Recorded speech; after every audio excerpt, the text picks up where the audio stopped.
After coming out of a difficult 3-year marriage, all 23-year-old Staff Sergeant Rachel McFarland wanted was a peaceful home in which to raise her 14-month-old son. I was in the Air Force in Oklahoma City, and my marriage to my ex-husband was tumultuous, to say the least.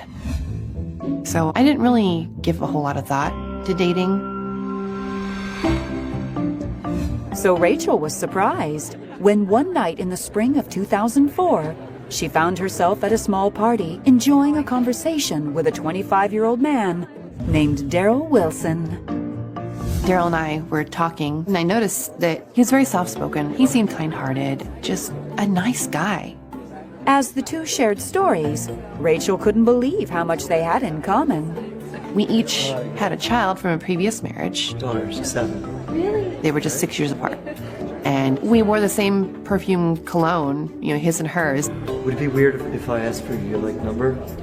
No, it's 555. At the end of the night, Rachel felt good about the chance encounter. I'd had a rotten couple of years, and I warmed to the idea of spending time with a guy that I thought was normal. A few days later, Daryl called Rachel, and the two set up a movie date at her house. I could tell he was super nervous. I thought it was pretty endearing. Rachel learned Daryl worked at the nearby water department and had also come from a difficult marriage. We got married pretty young. He told me that they fought constantly, and she told him she wanted a divorce, and that crushed Daryl. Nice to see my daughter. I could see how much he was hurt, and I thought to myself, this is a really good guy. No, things are better. Over the next year, the two continued dating, eventually introducing their children to one another. Daryl was completely different in every respect from my previous marriage. We did normal, fun things. Daryl and I were just kind of moving along at a steady pace, and that was great. By August 2005, the couple decided it was time to upgrade to a home where they could all live together comfortably. I was extremely happy to see Rachel happy. And Rachel and Daryl seemed to get along just great. Even so, there were a few hurdles to get through. What is this? Filling out our mortgage papers. Daryl had declared bankruptcy, so the mortgage had to be in my name. I should be the one providing for the family, not you. He really disliked that. And I couldn't understand why it bothered him so much. But I think it was kind of like an affront to his manhood. It's okay, I'll take care of it. I operate almost entirely on logic, and Daryl was much more emotional about things. But I wasn't worried. It seemed like things were going so well. That fall, after a year and a half together, the two exchanged vows in a private wedding ceremony. I felt like I was walking on clouds. I believed that I couldn't possibly love anyone more than I loved him.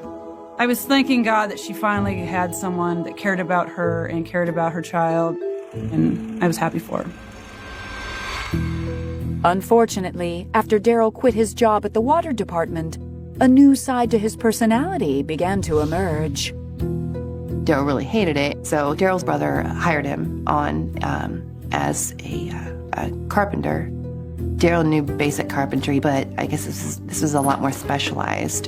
So Daryl would come home from work stressed out.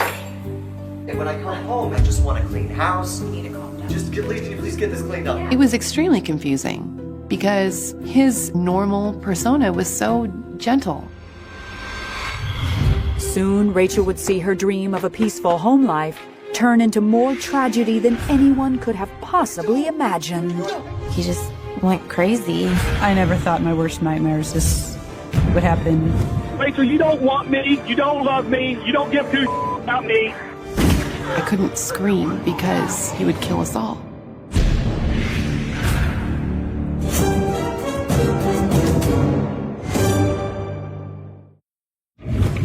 After 2 months of marriage, Rachel Wilson struggled to comprehend what had changed in her husband, Daryl. He was so mild-mannered, and now he's just really stressed out with his new job. I want to come home. I don't want to be tripping over toys all day. So any negative emotion for him manifested in anger He was like typical Jekyll and Hyde. As the holiday season approached, Daryl's mood only got worse. We were at my squadron Christmas ball, and he was arms crossed, scowling. Hey man, what's up? People would say hi to him, and he wouldn't even acknowledge that they were speaking to him. He was incredibly rude. It was embarrassing to me. Can't believe I'm doing what? I'm not doing anything. And right then, at that moment, I knew I had to make a break because I'm not going to put up with it. Not after the first marriage. I'm not doing that. Rachel felt she had no choice but to kick Daryl out that night. She was embarrassed. She didn't want to get another divorce, and she didn't know what to do, but that's what she thought was best. Over the next few months, Daryl called Rachel several times to reconcile. But it wasn't until April 2006 when he actually apologized. I'm so sorry. You were right. I was being a jerk.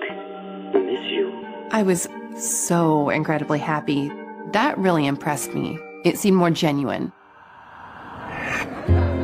Before Rachel knew it, their makeup sessions resulted in their first pregnancy. Daryl moved back in, and initially it seemed he'd turned a new leaf. His anger level did seem to be much more under control. I'll take care of this.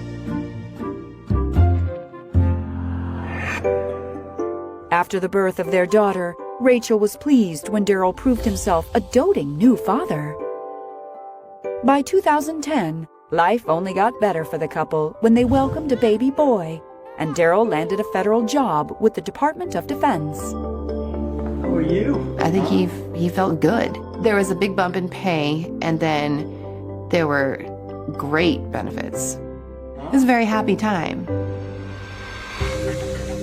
Sadly, it wouldn't last.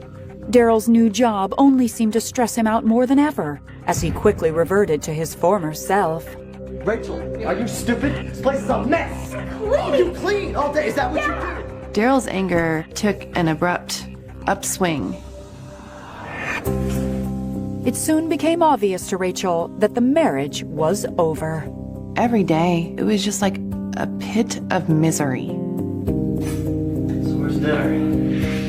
In 2011, after 6 years of marriage, the couple formally separated. I know he felt as badly as I did about what a separation between us would do to the kids, but he found somewhere else to live. And we made it work. It felt so amazing with him gone. That spring, Rachel decided to get out of the house and join one of her friends at a local nightclub, and was glad she did. I ended up talking to this guy. I'm Bill. The 23-year-old introduced himself as Bill Schnittman and explained he was an Olympic trainee at the nearby facility for rowers. We talked pretty much the rest of the night, and I was just happy to have a diversion. He was super funny and really, really cute. Rachel thought it was just friendly flirtation, so she was shocked when Bill asked her out to lunch.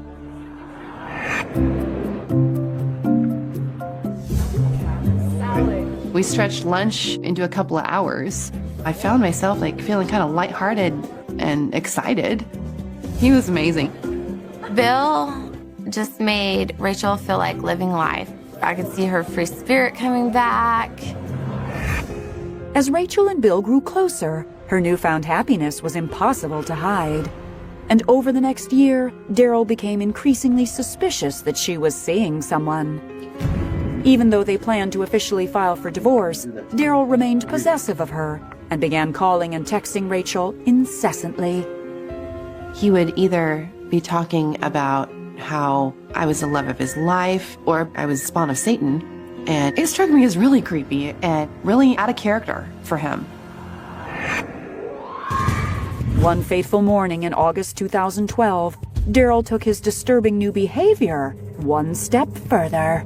I spent the night, and when Bill and I got up the next morning, we decided to take a walk. I saw Daryl charging up the front lawn. It was more just shock. Bill had never met him before, and I was scared about what Daryl's intentions were. I figured Bill just wouldn't answer the door, but he did.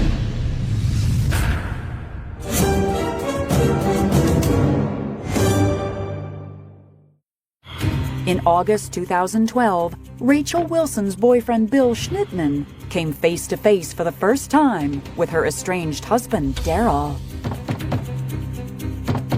I didn't think about running, I just did it. And I was scared about what his intentions were. Bill answered the door, and I could sort of hear them talking. What are you doing here? Where's Rachel? And Bill kept telling him he needed to leave, and Daryl wouldn't. I want to talk to her. Rachel! Get out of here! Right now! He just stood there and kept yelling. Fuming, Daryl took off. Bill and I both believed that he was going to go back to just being a big a-hole. He'd always been such a normal, boring guy, and we were waiting for him to go back to his normal, boring existence. Daryl had another plan. He started tracking me everywhere that I went. What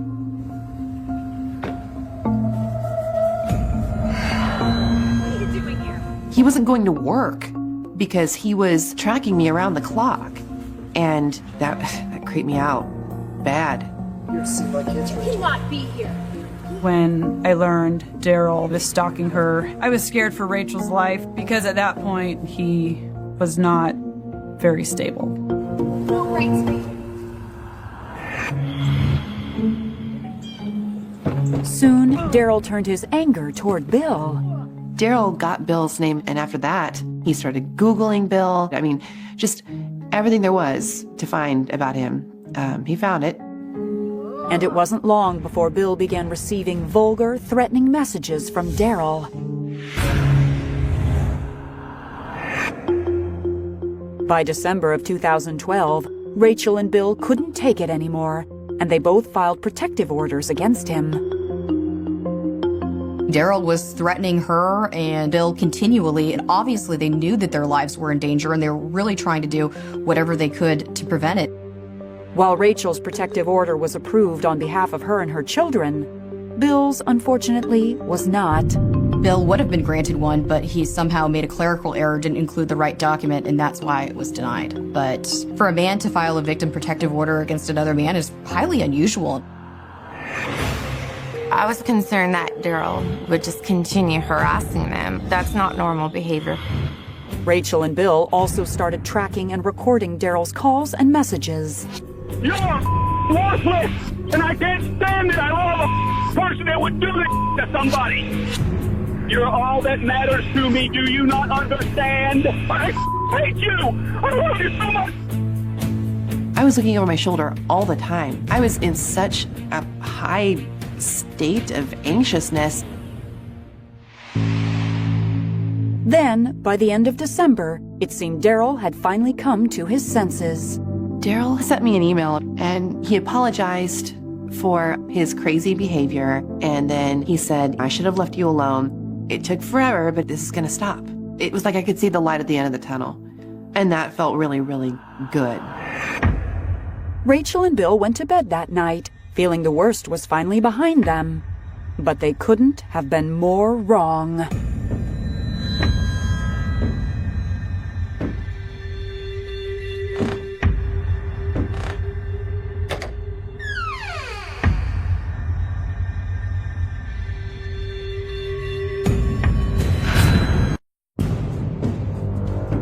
In the early morning hours of December 21st, 2012, Rachel Wilson and her boyfriend Bill Schnittman were under attack.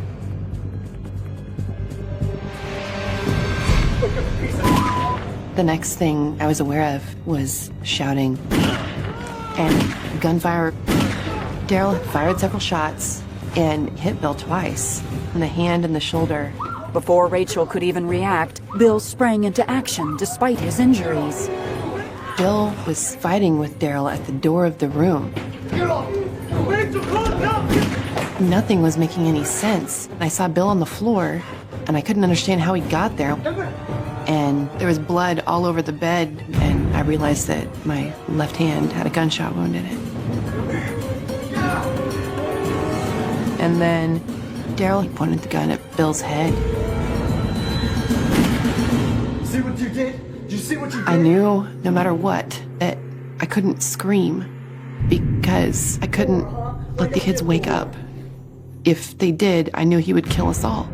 I couldn't panic. And I knew if he wanted me dead, I was gonna die. He put me in the car. And then he'd rape me. Take it. Take it. Take it right now. He handed me his phone and told me to type what he dictated. This is my last night on Earth. My wife doesn't love me anymore. My happiness. And now it's all over. It was a very long and rambling suicide note. Daryl made her post the note to his Facebook page. Luckily, someone who saw the message called 911. No! When police arrived there, they were actually in the driveway. He was holding a gun to her head. At that moment, I thought, I'm dead. The police are here. He's going to kill me now. And instead, he said, Get out! Get out! Suddenly, Daryl took off. Officers quickly followed in pursuit. Meanwhile, Rachel was placed in the police cruiser. He's at 100. I could hear over the police radio details of the chase. He's at the overpass. He's hit 124. With all this chaos and all this horror around me, I was in shock. I couldn't function. And then I saw them bring Bill out on the stretcher. He was still alive. I knew that he'd made it this far. He's hurt really bad, but he's gonna be okay. And at the same time, they brought my kids out. And it was just this flood of relief.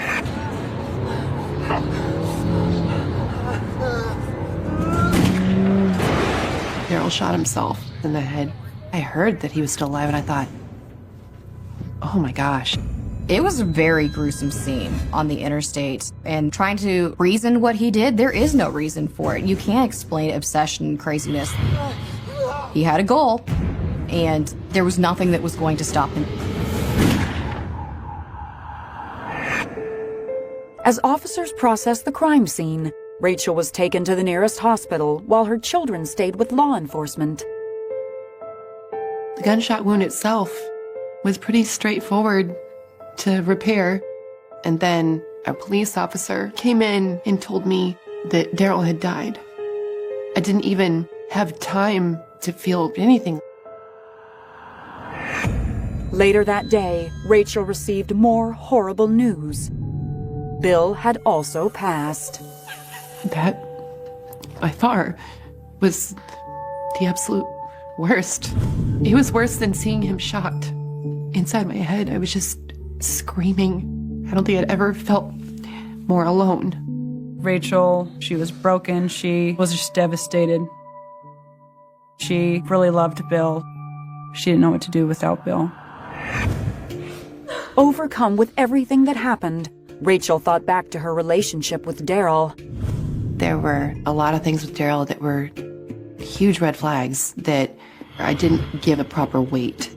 The fact that he was married before and it ended badly, and I knew he had experienced quite a bit of rejection in his life, and he was not able to control his emotions. And I think Daryl felt like he was being replaced by a younger, handsome man, but I didn't understand what can happen in someone when they lose control.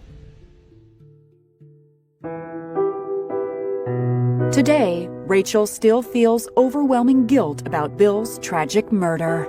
It's impossible to not constantly say to yourself, if only I'd been able to get help sooner. It was eating me alive, but nothing I could have done could have saved him. I still worry about Rachel. She is working towards being happy again, but it is going to take time. Since Bill's death, Rachel has moved her children back to Iowa. All of this has obviously changed me forever. There's no way it couldn't. But having the kids to focus on, that helps me a lot.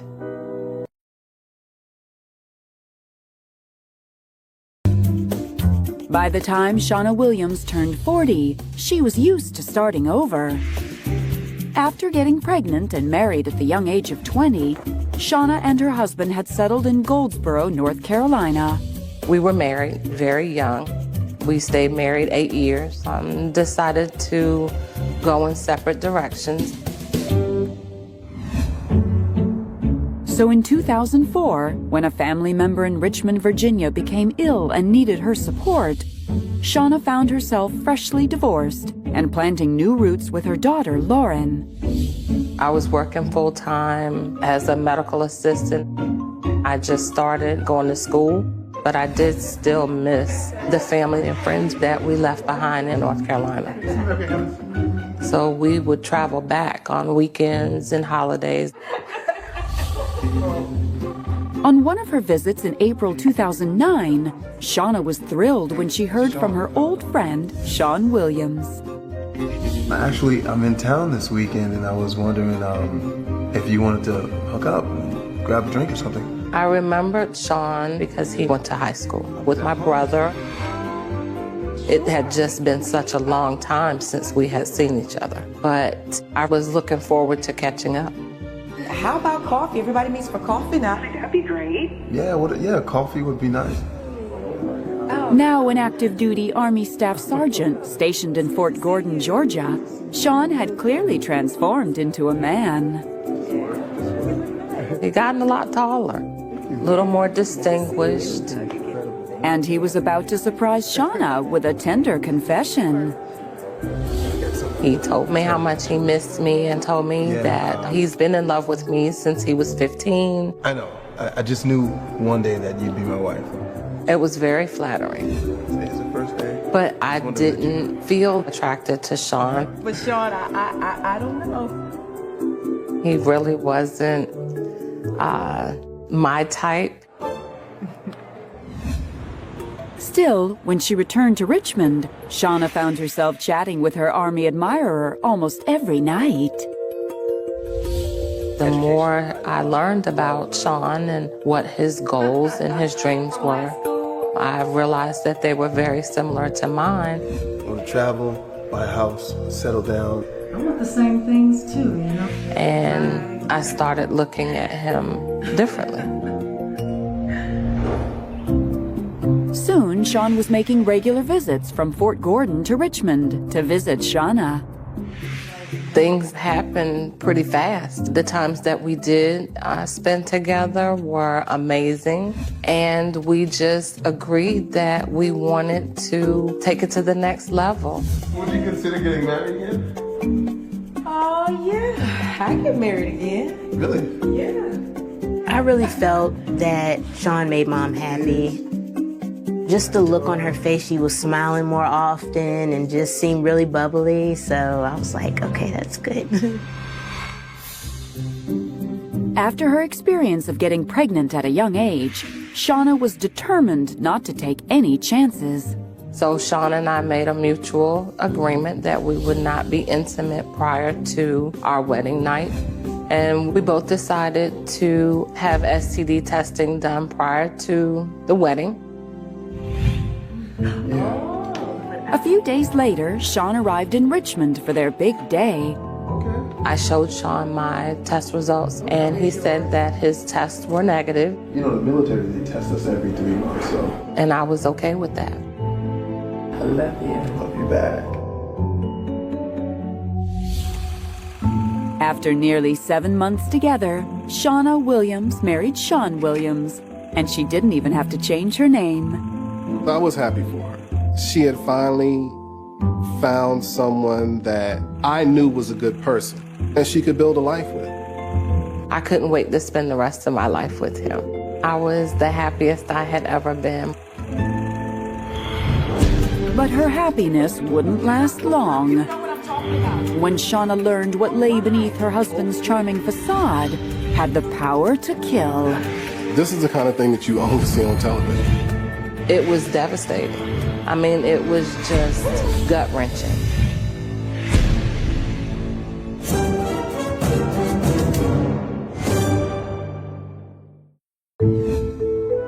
On September 3rd, 2009, Shauna Williams was excited to finally consummate her marriage with new husband, Army Sergeant Sean Williams. Our wedding day was so special, and honestly, we were just exhausted. The big night that we were waiting for just didn't happen that night. And it didn't happen the next night, and the next night. And I would ask Sean, well, what's going on? Honey, is everything okay? I mean...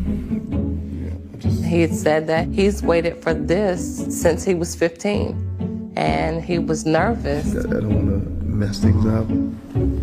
So we just took our time and waited until it just felt right for both of us. Shortly after their wedding, Sean asked Shauna to move to Georgia where he was stationed, leaving Shauna torn. After discussing it, we both agreed that because I was still in school, that it would be best for me to stay in Richmond until after I graduated. 2 years. I mean, it's going to be a long 2 years. And I'm going to miss the hell out of you, but we'll be fine. In the meantime, their love, trust, and frequent visits would sustain them. Sean always found sweet ways to stay connected with Shauna, even when he was working late at his second job as a bouncer at a local karaoke bar. Sean would send funny pictures and text messages and would always tell me how much he missed me and how much he loved me. But when graduation came and went, Shauna was dismayed to find Sean no longer seemed to view her move to Georgia as an urgent matter. You're never going to be able to find a job here. You should probably stay in Richmond. It kind of struck me as a little strange, seeing as how we were still newlyweds. I just figured maybe it was the stress of his career. Shauna found herself regretting her decision not to move to Georgia right away, especially when military life became even busier for Sean over the next few months. I was disappointed. Sean didn't visit Richmond as much. The conversations we had on the phone had dwindled somewhat. Call me back.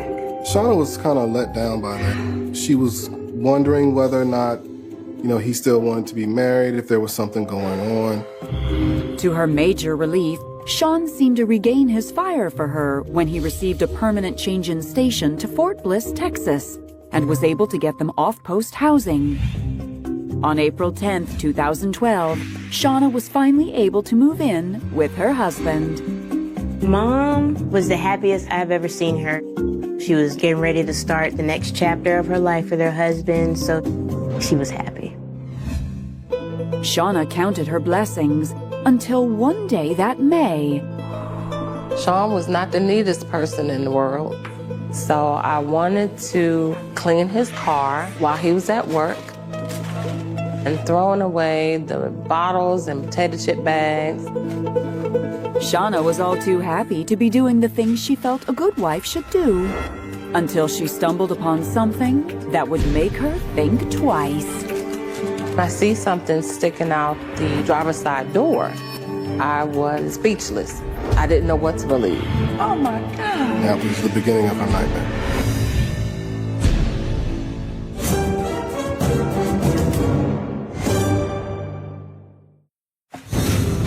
In the spring of 2012, while cleaning out her husband Sean's car, Shauna Williams was shocked at what she found.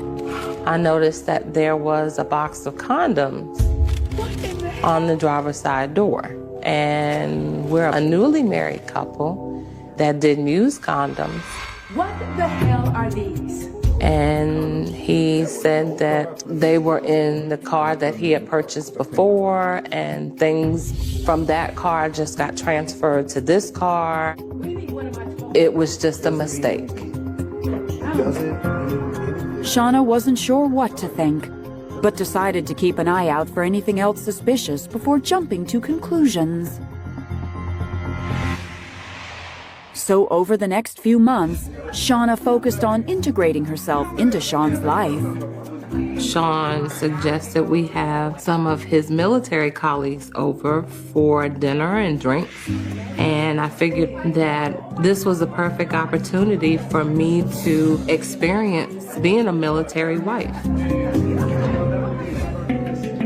The party was going swimmingly So glad you were able to make it. It's so nice to meet you. until Sean left to give someone a ride home. I noticed that Sean left his phone. It started to ring. I just assumed that it was him looking for his phone. So I picked it up. Hello? And it was a woman. I'm looking for Sean. Who is this? This is Sean's wife. Who is this? She immediately hung up. She just had this nagging feeling that there was something going on. So she went through his phone. There were numerous text messages and pictures of other women. He's proposing to other women. I found pictures of half-naked women. Everything that Sean told me, he's now telling multiple other women. I was floored. When Sean returned home a few minutes later, Shauna was hell-bent on finding out just what was going on. I think I just left my phone. Oh yeah, you left your phone, all right. And you're not gonna get it back, Sean, until you tell me what the hell is going on. Whoa, what are you talking about? What do you mean, what am I talking about? I said, no, you need to explain why these text messages and these photos are in your phone. Sean admitted that the text messages were very inappropriate and said that he decided to entertain other conversations until I moved from Richmond. What happened again? He said, please don't leave me. I love you.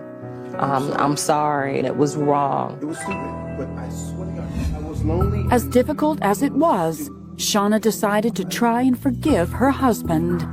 I loved my husband, and I wanted this to work and was willing to confront it, correct him, but to just move on.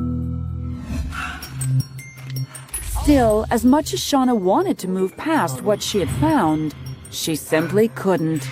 The idea of catching Sean in his lies consumed her. I turned into an investigator. I went through his personal items looking for any sign that this behavior is still going on. It wasn't until that July, while Sean was at work, when Shauna spotted something suspicious. The papers were stuffed in the glove compartment. So I went in the bathroom with the papers. And the very first words Shauna read, there in black and white, knocked the breath right out of her. I was stunned. I was floored. This man is a sociopath and a predator. I couldn't breathe. I started to shake. I think in that moment, my heart stopped.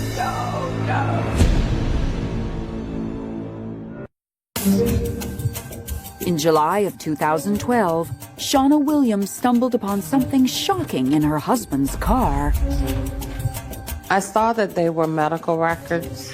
2 words on those medical records jumped out at me. They were herpes and HIV.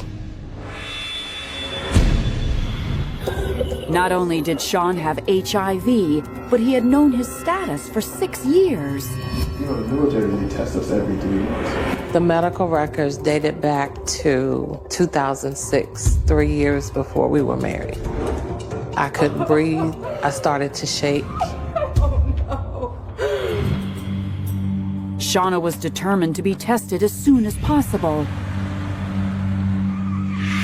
My initial HIV test was done at the military hospital. When I asked how long it would take, they said 10 days, which was going to be the longest 10 days of my life. The next several hours were a blur as Shauna met with military lawyers and investigators to report her husband's deception. One of the questions the military personnel asked was if I had knowledge of anyone else that Sean was involved with. Having sexual relations with anybody else?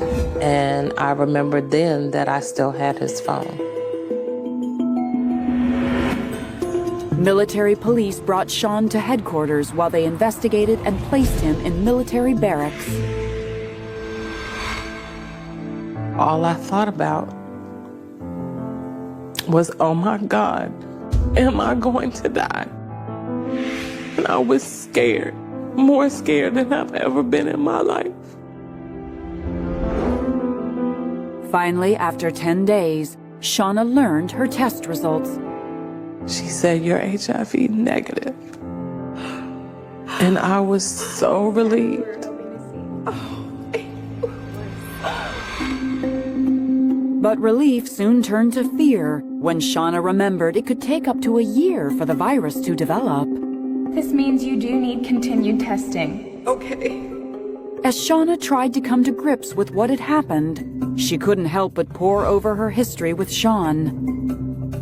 The fact that I had my lab results and that he didn't have his, the condoms in his car, the multiple text messages and pictures. Looking back, the red flags were there. I think my heart just chose not to pick up on them. Shauna had so many questions, and in late August, she finally had the chance to ask Sean through a military-arranged meeting. Why would you do this to me? To me? Because I love you, Shauna, and I didn't want to lose you. He still stuck to his story that he was never unfaithful. I don't believe. I'm telling you the truth. Unfortunately, holding Sean accountable would prove to be a long and daunting process. It wasn't until November 2013 when Shauna finally heard from a JAG prosecutor. Thanks to the contents of Sean's phone, they'd been able to confirm Sean had failed to inform 7 other women of his HIV status. One of his victims, Alicia Clark, met him in 2009 in Georgia. I first met Sean when I had gone out to a local karaoke bar. He started flirting with me, and over the course of a few weeks, he got a little more persistent. You know, he started walking me to my car. He would tell me that he was in love with me and that he wanted to marry me. You're the love of my life. We started discussing things possibly being taken to a physical level. So I asked him, how often are you tested for STDs? Oh, I get the military, they test me every 3 months. Oh.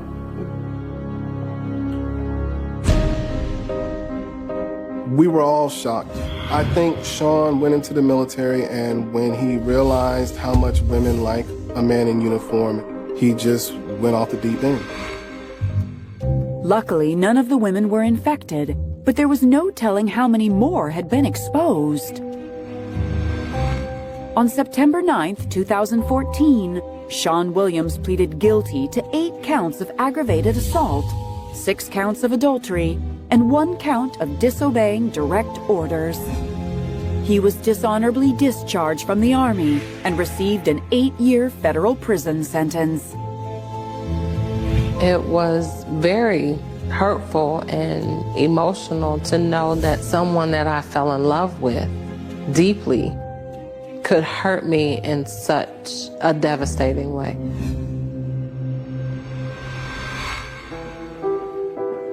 Today, Shauna is starting over again.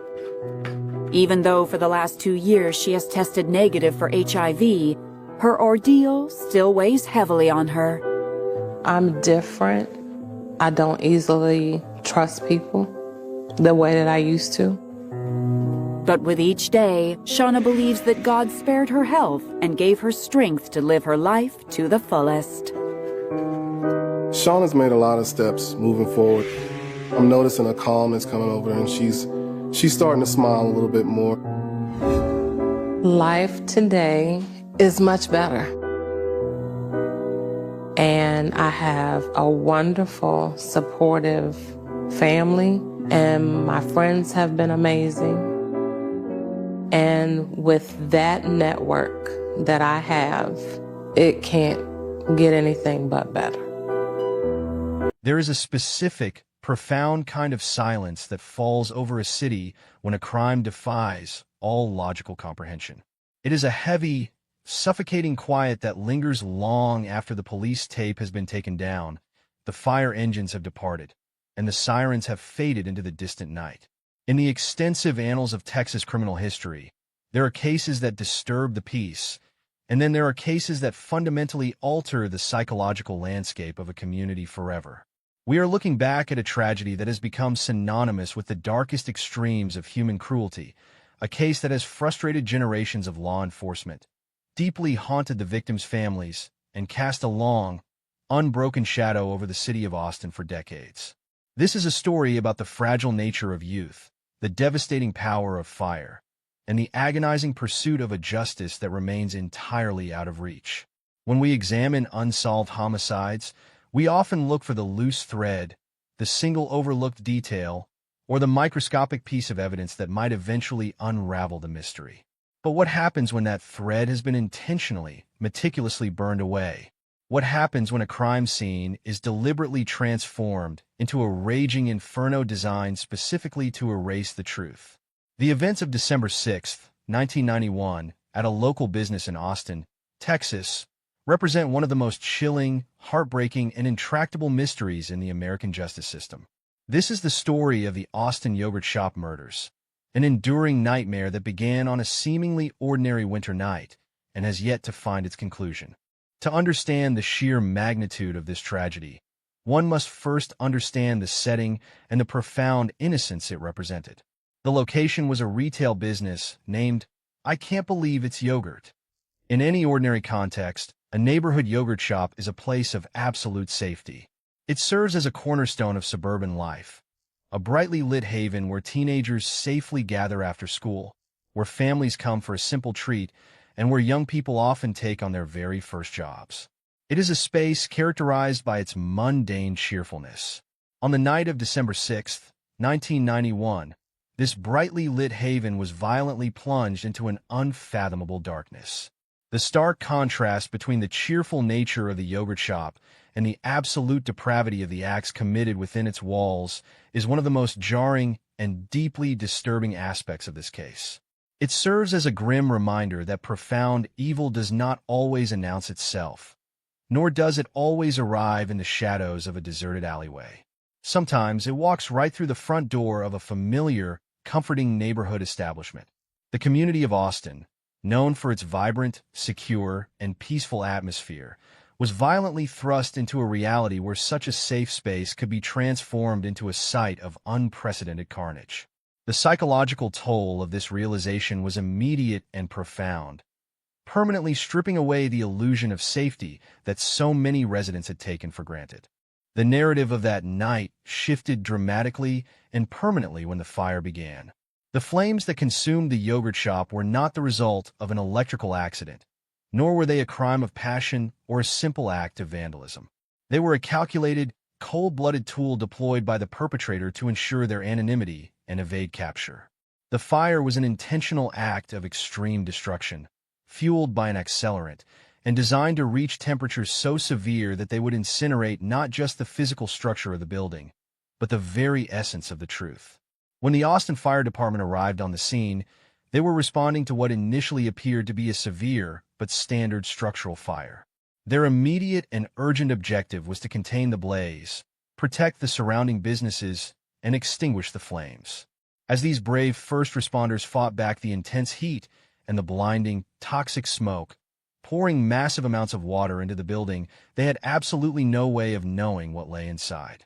They were simultaneously battling the fire and inadvertently washing away the fragile, microscopic remnants of forensic evidence. The thousands of gallons of water from the high-pressure fire hoses, entirely essential for extinguishing the inferno, mixed with the ash, the chemicals, and the ruins, creating a catastrophic environment for any subsequent criminal investigation.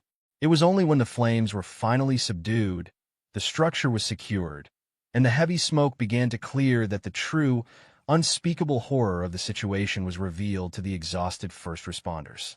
What the firefighters discovered inside the charred, waterlogged remains of the yogurt shop is a scene that has haunted the memories of every single individual involved in this case. Hidden within the smoldering wreckage, authorities found the bodies of 4 young girls. These were not mere statistics or abstract victims. They were vibrant young lives, full of immense potential, whose futures were stolen in the most vicious and cowardly manner imaginable. Their names demand to be remembered, spoken with the utmost respect, and held at the center of this narrative. Jennifer Harbison, a 17-year-old employee of the shop, was just beginning to navigate the exciting transition into young adulthood. Her sister, Sarah Harbison, was only 15 years old, a young girl with her entire life stretching out ahead of her. Eliza Thomas, another 17-year-old employee, worked alongside Jennifer, sharing the ordinary responsibilities of the evening retail shift. And finally, Amy Ayers, a close friend of Sarah's who was just 13 years old. 13. The profound youth of these victims amplifies the horror of their final moments to an almost unbearable degree. They were subjected to a level of cruelty that defies any logical or empathetic explanation. The grim reality of the crime scene revealed that all 4 girls had been stripped of their clothing. In a twisted, deeply sadistic display of dominance and brutality, they were bound using their very own garments. Their hands were tied securely behind their backs, rendering these young teenagers completely defenseless against the perpetrator who had forcefully taken control of the shop. The physical restraint and the sheer terror of being held captive were, tragically, only the beginning of their nightmare. The established facts of the case dictate that these 4 young, innocent girls were subjected to sexual assault, an act of supreme violation that violently compounded their terror. And then, in a final, merciless act of violence, they were murdered. Each of the 4 girls was shot directly in the head. The clinical, execution-style nature of these murders stands in stark, terrifying contrast to the chaotic, roaring destruction of the fire that immediately followed. This was not a robbery gone wrong that ended in a panic. This was a highly organized, deliberate, and ruthless elimination of human witnesses. The killer did not panic and flee into the night the moment the gun was fired. Instead, they took the calculated time to meticulously arrange the absolute destruction of the crime scene.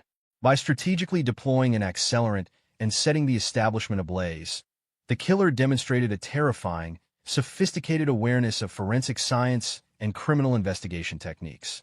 The explicit goal was to ensure that no DNA, no fingerprints, no stray hairs, and no fibers could ever be successfully traced back to them. The intense heat of the fire was weaponized to purify the scene of the killer's physical presence, leaving behind nothing but devastation and ash.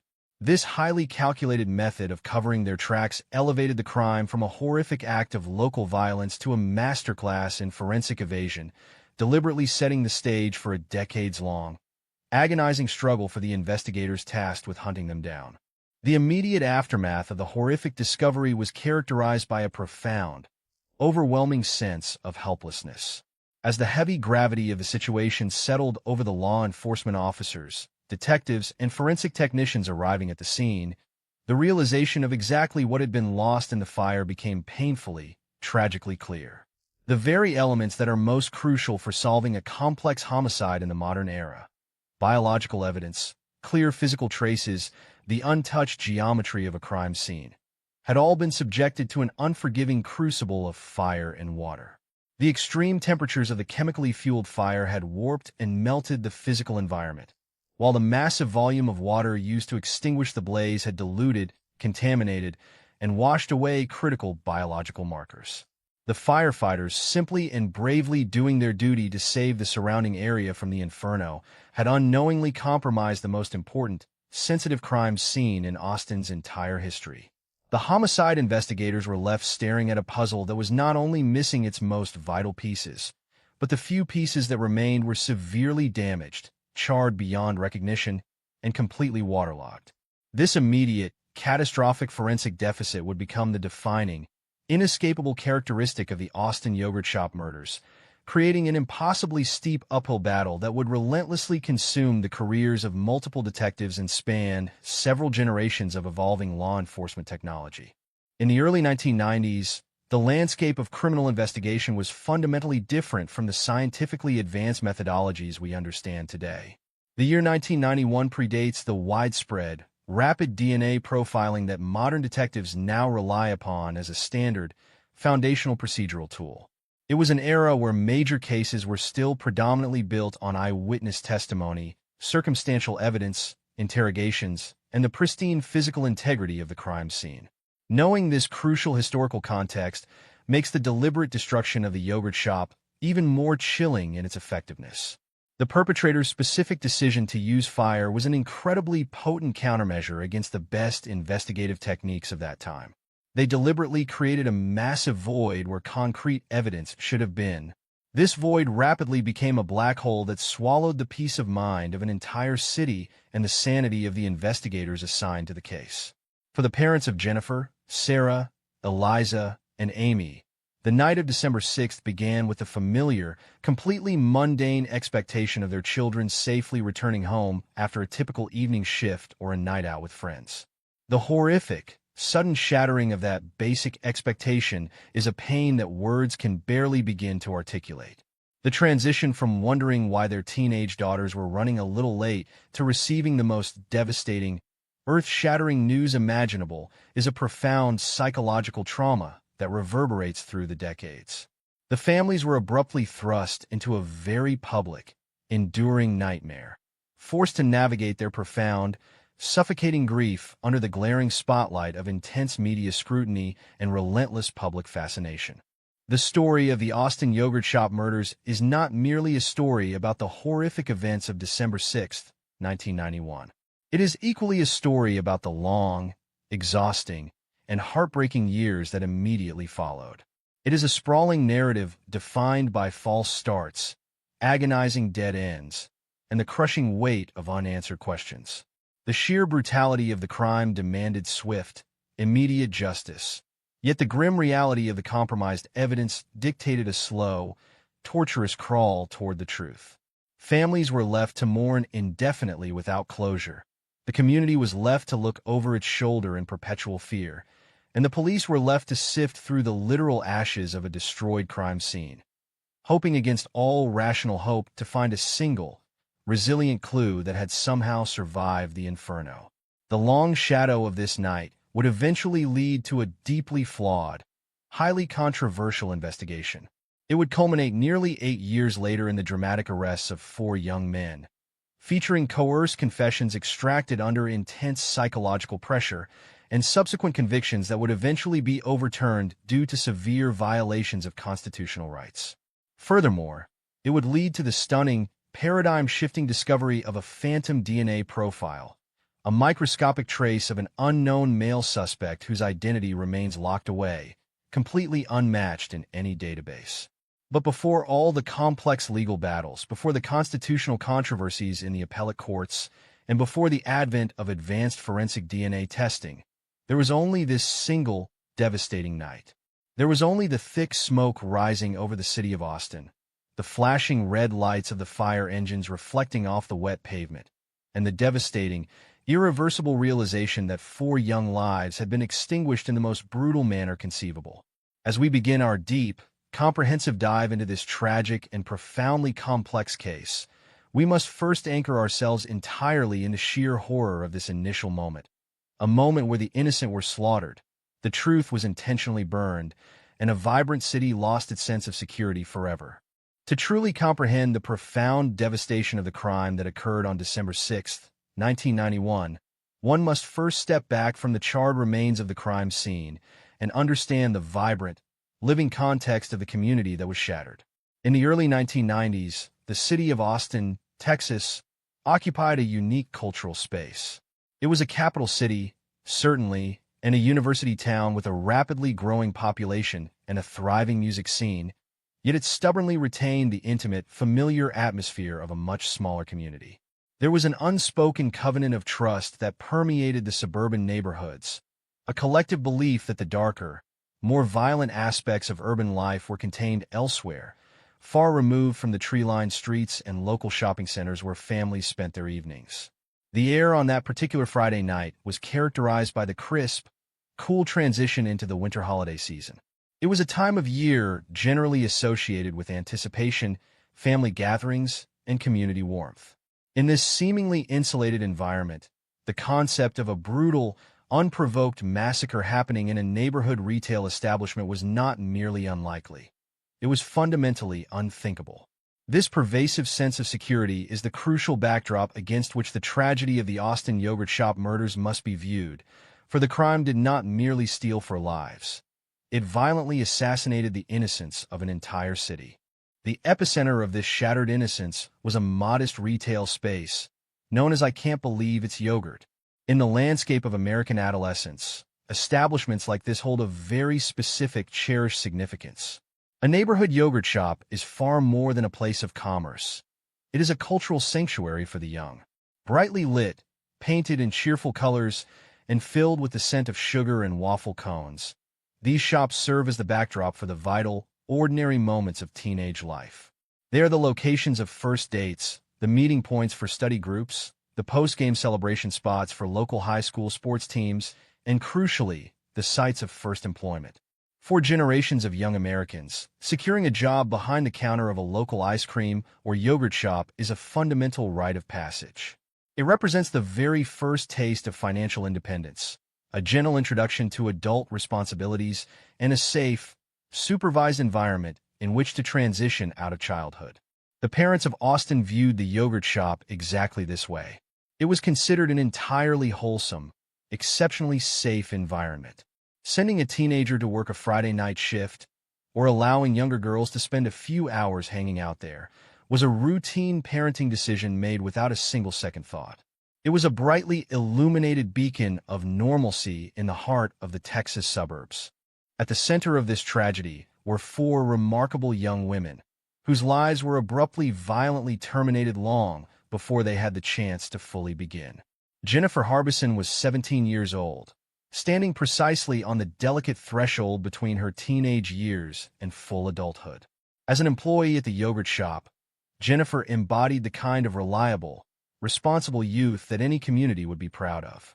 She was a high school senior, navigating the complex, exciting final year of her secondary education while balancing the demands of a part-time job.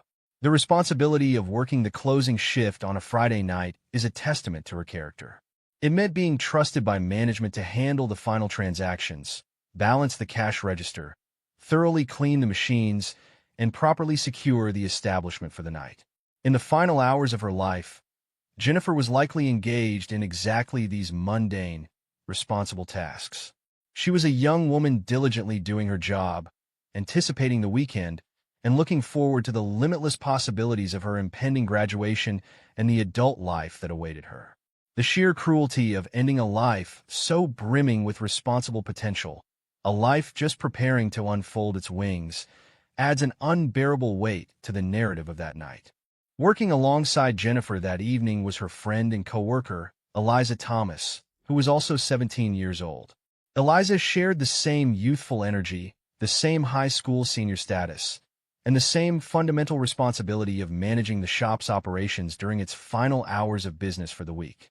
The bond between teenage coworkers in these types of retail environments is often a unique and closely knit one.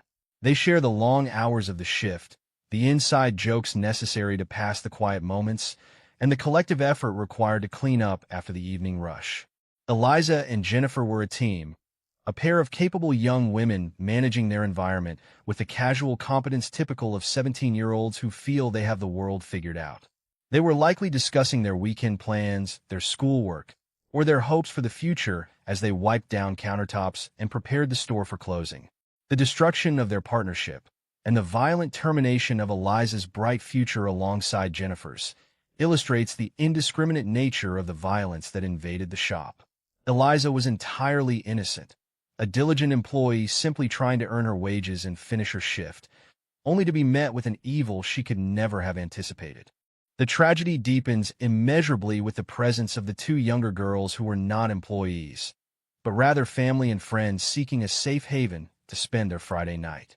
Sarah Harbison, Jennifer's younger sister, was only 15 years old.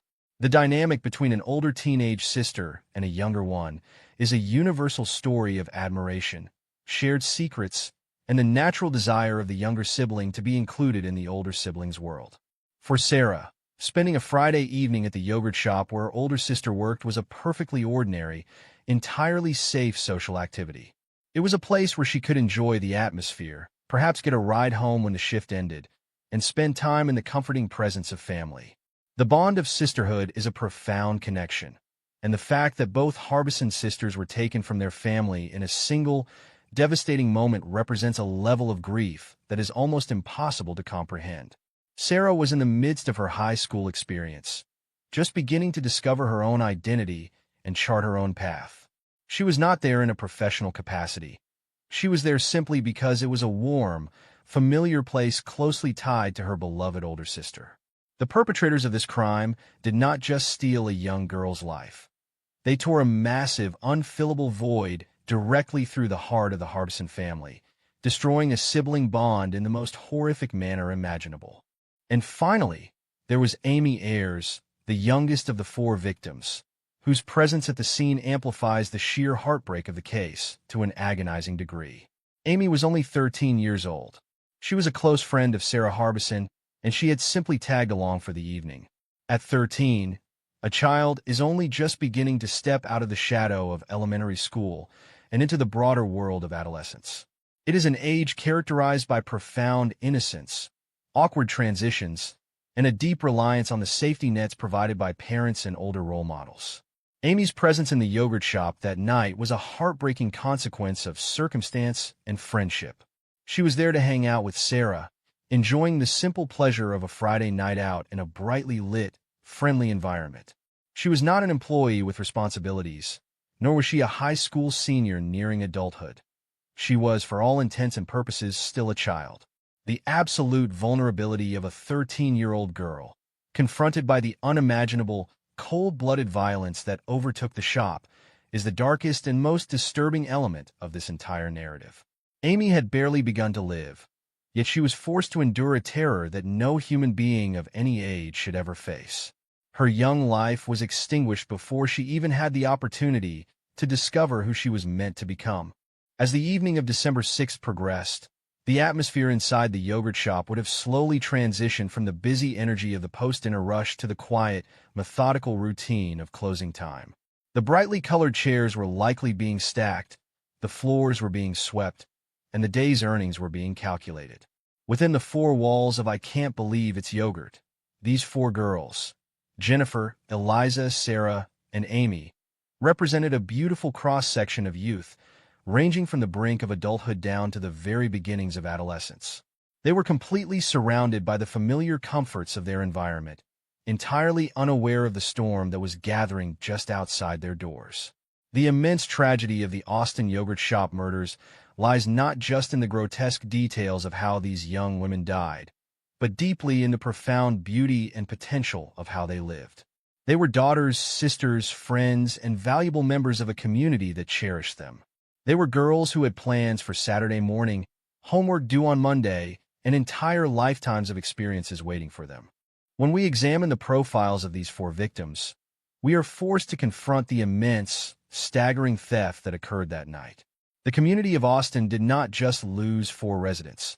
They lost decades of future contributions, countless moments of joy, and the fundamental sense of security that allows a society to function without constant fear.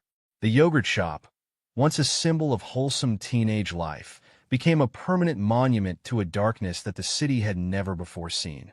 The lives of Jennifer Harbison, Eliza Thomas, Sarah Harbison, and Amy Ayers are the enduring heartbeat of this case. Their innocence, their youth, and their unfulfilled potential stand in permanent, stark contrast to the absolute depravity of the individuals who walked into that shop and systematically destroyed them. As the investigation unfolded, it was the memory of these four specific girls, their faces, their ages, their stolen futures, that would relentlessly drive the detectives forward, haunting their days and dictating their absolute refusal to let this unspeakable crime fade into the obscurity of history. The transition from absolute normalcy to unimaginable terror is rarely a gradual process. It is almost always a sudden, violent rupture in the fabric of reality. On the evening of December 6, 1991, The progression of the closing shift at the I can't believe it's yogurt shop would have followed a deeply ingrained, familiar routine for Jennifer Harbison and Eliza Thomas. The vibrant neon signs illuminating the storefront would have been switched off, signaling to the surrounding Austin community that business had concluded for the week.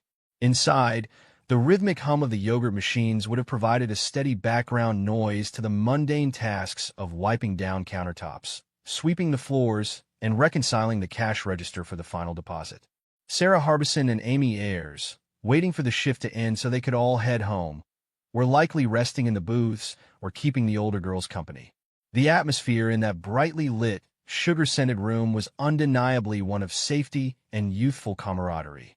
It was an environment completely insulated from the darker realities of the outside world, right up until the exact moment the threshold was breached. The specific mechanics of how the perpetrator or perpetrators gained control of the shop remain obscured by the fire that followed. But the horrifying reality is that the girls were suddenly and completely overpowered. Whether the killers slipped in just before the doors were locked, or whether they forced their way inside under some pretense, the immediate result was a total and absolute loss of sanctuary. The yogurt shop was instantaneously transformed from a brightly lit haven into a secluded, inescapable trap. The shock of this intrusion, the sudden realization that the people standing before them were not late-night customers but individuals harboring the darkest of intentions, would have sent an immediate, paralyzing wave of panic through the four young women. Once control of the environment was violently established, the true, sadistic nature of the crime began to unfold with terrifying precision. The perpetrators did not simply demand the money from the register and flee into the night. Their intentions were far more sinister, deeply personal, and fundamentally aimed at the complete subjugation and humiliation of the girls. The known facts of the crime scene dictate a sequence of events so brutal that they remain difficult to fully comprehend.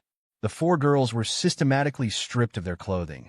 This act alone is a profound violation, designed to instantly strip away their dignity, entirely remove any physical defenses they might have possessed, and establish absolute psychological dominance. The sheer terror of being forced to disrobe at gunpoint, trapped in a familiar place that had suddenly become a nightmare, is an emotional trauma that defies adequate description. But the cruelty did not end there. In a display of chilling resourcefulness and profound sadism, the perpetrators utilized the girls' very own garments as instruments of restraint. Using shirts, pants, or undergarments, the killers tightly bound the hands of Jennifer, Eliza, Sarah, and Amy behind their backs. This specific method of restraint is a deeply disturbing psychological tactic. It turns the victim's own belongings, the very things meant to protect and cover them, into the tools of their captivity. For 13-year-old Amy and 15-year-old Sarah, the horror of being bound and rendered completely helpless in the presence of their older sister and friend must have been an agonizing, suffocating experience. They were collectively plunged into a state of absolute vulnerability, forced to kneel or lie on the floor of the shop they had trusted, entirely at the mercy of individuals who clearly possessed none. With the four victims securely bound and entirely defenseless, the violence escalated from psychological subjugation to horrific physical violation. The investigation confirmed that the girls were subjected to sexual assault. This act of supreme violence represents the ultimate degradation, a further stripping of their humanity by individuals who viewed them not as vibrant young lives, but as mere objects for their own depraved gratification. The agony, the profound betrayal of their physical autonomy, and the sheer, unadulterated terror experienced by the four girls in those moments represent the darkest extremes of human cruelty. They were trapped in a confined space, unable to move, unable to defend themselves, and unable to protect one another. The emotional bond between the sisters, Jennifer and Sarah, and their deep friendships with Eliza and Amy would have only amplified the trauma, as they were forced to endure not only their own suffering, but the unbearable reality of witnessing the suffering of those they loved.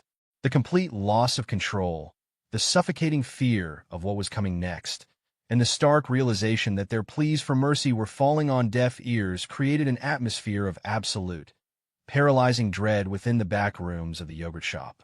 The perpetrators operated with a cold, terrifying detachment, completely insulated from the profound suffering they were inflicting upon four innocent children of the Austin community.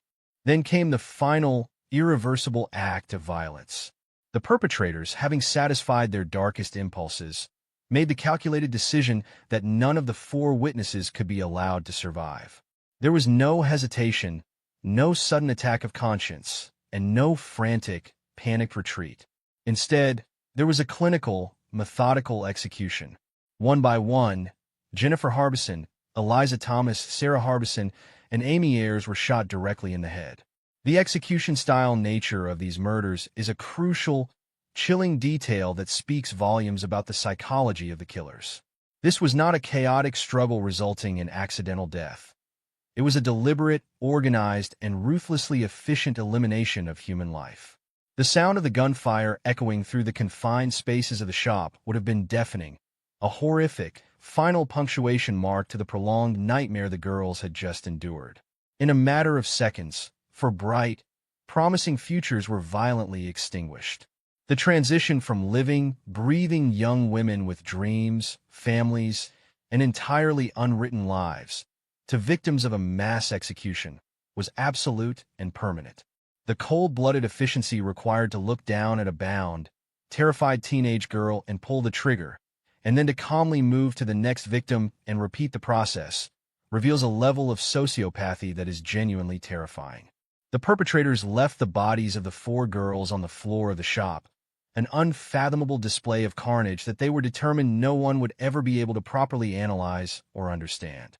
Knowing that the sheer brutality of the crime would trigger a massive, relentless police investigation, the killers immediately shifted their focus from murder to a highly calculated cover-up.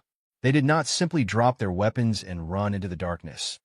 They stayed at the scene to execute a premeditated plan designed to erase their presence from the earth. The killers introduced a chemical accelerant to the environment, carefully pouring it over the victims and throughout the interior of the shop. This deliberate act of arson was not an afterthought. It was a primary component of their terrifying methodology. The perpetrator understood the fundamental principles of forensic science, recognizing that a fire of sufficient intensity would consume physical evidence, incinerate biological traces, and effectively purify the crime scene of any connections to their identity. When they finally ignited the accelerant, the fire caught immediately, feeding on the chemicals and the structure of the building, rapidly transforming the yogurt shop into a raging inferno. The flames roared to life, generating extreme, blinding heat that began to melt the plastic fixtures, warp the metal equipment, and aggressively consume everything in its path.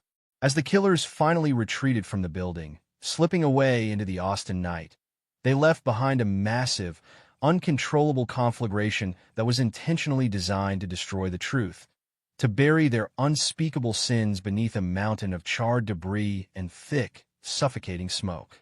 The first indication that something was terribly wrong came not from a report of violence, but from the sudden, alarming sight of thick smoke billowing into the night sky over the suburban strip mall. When the emergency calls were placed to the Austin Fire Department, the dispatchers and the responding units had no reason to suspect that they were heading toward the site of a brutal mass murder. To the brave firefighters speeding through the quiet streets with their sirens wailing, this was a severe but standard structural fire, a dangerous situation that required immediate containment to prevent the flames from spreading to the adjacent businesses. Upon arrival, they were confronted with a chaotic, intensely dangerous environment. The heat radiating from the yogurt shop was oppressive, and the dense, toxic smoke severely limited visibility. Driven by their duty to protect life and property, the firefighters immediately deployed their high-pressure hoses, launching a massive, coordinated attack on the blaze. Thousands upon thousands of gallons of water were pumped directly into the heart of the inferno. The sheer force of the water, while entirely necessary to subdue the roaring flames, created a catastrophic secondary effect within the building. As the high-pressure streams hit the burning structure, they violently churned the ash, the melted debris, and the chemical accelerants, effectively washing away the delicate, microscopic traces of evidence that homicide detectives desperately rely upon. The very actions required to save the building were simultaneously and inadvertently destroying the crime scene, fulfilling the killer's exact, malicious intentions. It was only after a grueling, dangerous battle against the flames that the fire was finally brought under control. The deafening roar of the fire was replaced by the steady hiss of steam and the dripping of water from the ruined ceiling. The structural integrity of the shop had been severely compromised, and the interior was reduced to a dark, waterlogged cavern of charred, unidentifiable debris. As the heavy smoke slowly began to clear, the firefighters initiated their standard protocol of entering the structure to conduct a primary search and overhaul, looking for hidden hot spots and ensuring that no one had been trapped inside. It was during this grim, systematic search through the steaming, blackened ruins that they made the discovery that would permanently alter the history of Austin. Hidden in the back area of the shop, amidst the terrible destruction wrought by the fire and the water, they found the bodies of the 4 young girls. The sheer shock and horror of that moment for the first responders cannot be overstated. They had expected to find a ruined business. Instead, they found an abattoir.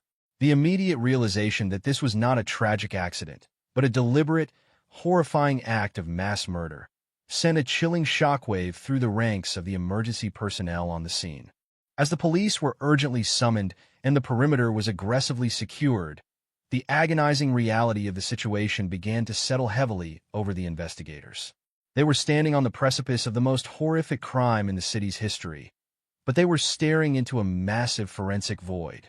The extreme, chemical-fueled heat of the fire had severely compromised the physical bodies of the victims, destroying vital clues and altering the biological landscape of the scene.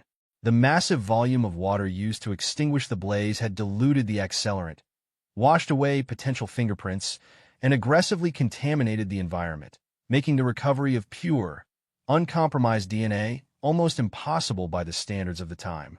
The killer's calculated, terrifying plan had worked with devastating effectiveness. The scene of the Austin yogurt shop murders had been intentionally transformed into a chaotic, waterlogged nightmare, completely stripped of its most vital evidentiary secrets. The detectives stepping into the ashes that night were not just hunting a phantom. They were hunting a phantom whose footprints had been deliberately, meticulously burned away, leaving them with nothing but the suffocating weight of 4 stolen lives and a desperately long, agonizing road ahead in the pursuit of a justice that seemed instantly, perhaps permanently, out of reach. The immediate aftermath of the horrific discovery at the I Can't Believe It's Yogurt shop plunged the Austin Police Department into an investigative nightmare of unprecedented proportions. Detectives arriving at the charred, waterlogged crime scene on that freezing December morning were immediately confronted by a devastating reality. The calculated arson and the massive volume of water pumped into the building by the fire department had systematically stripped the environment of its most vital forensic secrets. Fingerprints had been smudged or washed away. Footprints were obliterated in the mud and ash, and potential biological traces had been severely degraded by extreme heat and chemical contamination. In the opening hours and days of the investigation, the detectives were effectively left operating in the dark, stripped of the standard physical clues that typically guide a homicide investigation in its infancy.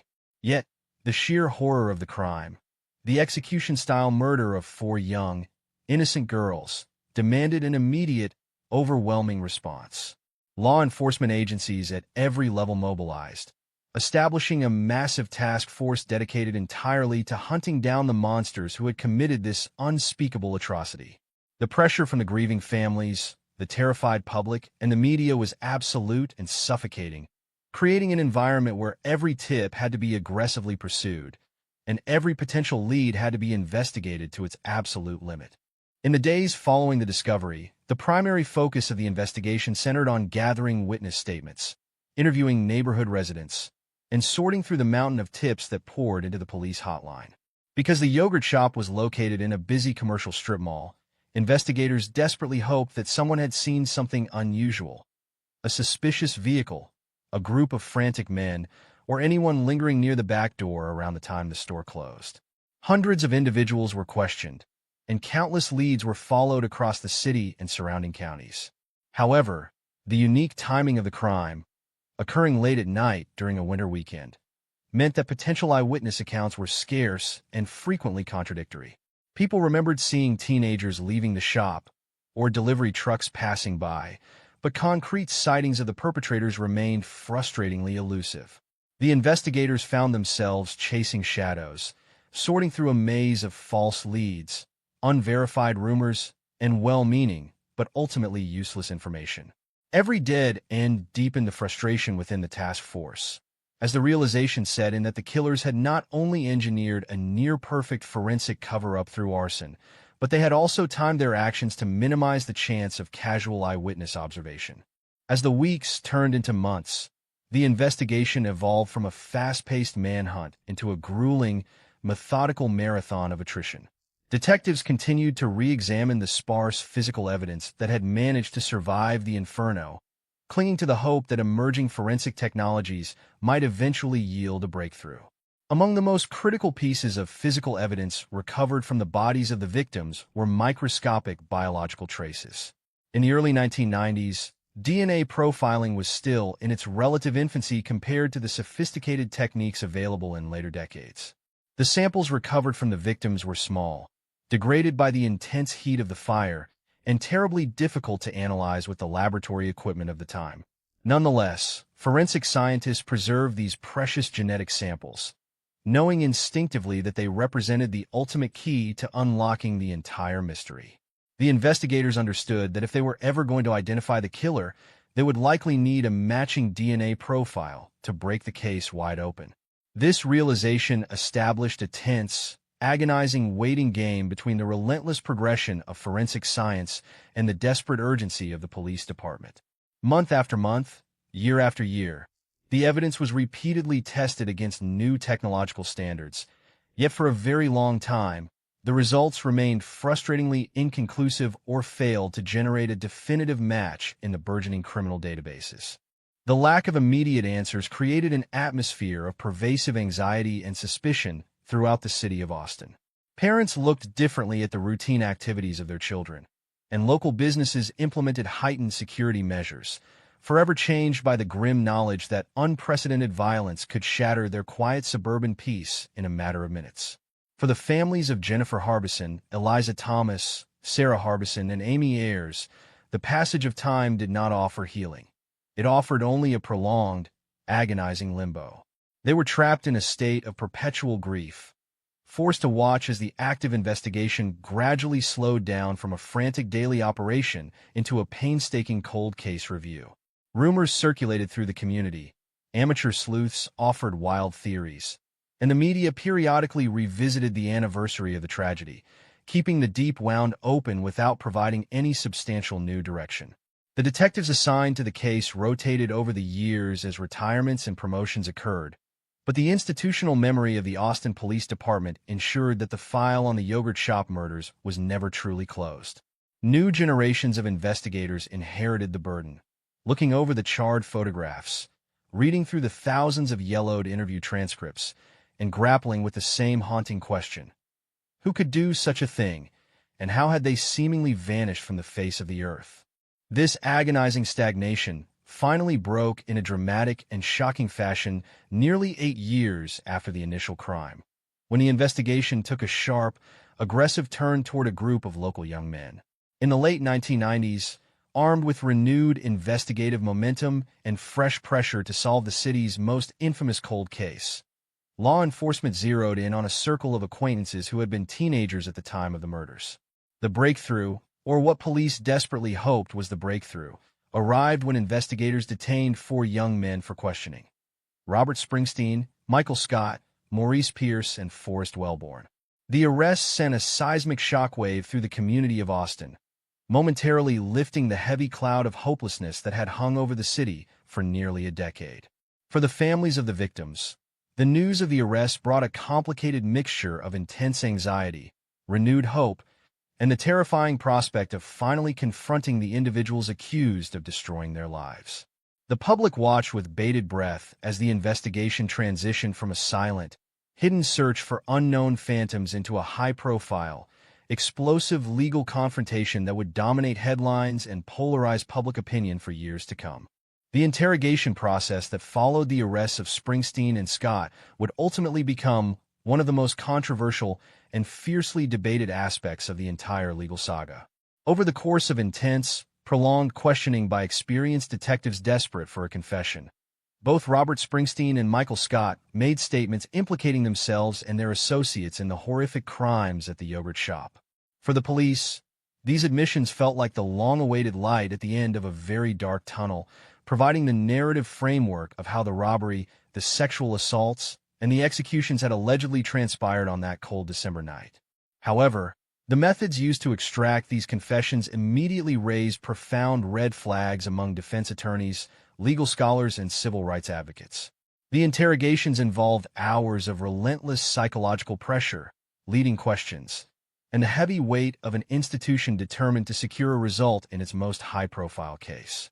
As the details of the confessions were scrutinized, critical discrepancies emerged between the narrative provided by the suspects and the actual physical realities of the crime scene, casting an immediate, deeply troubling shadow over the reliability of the statements.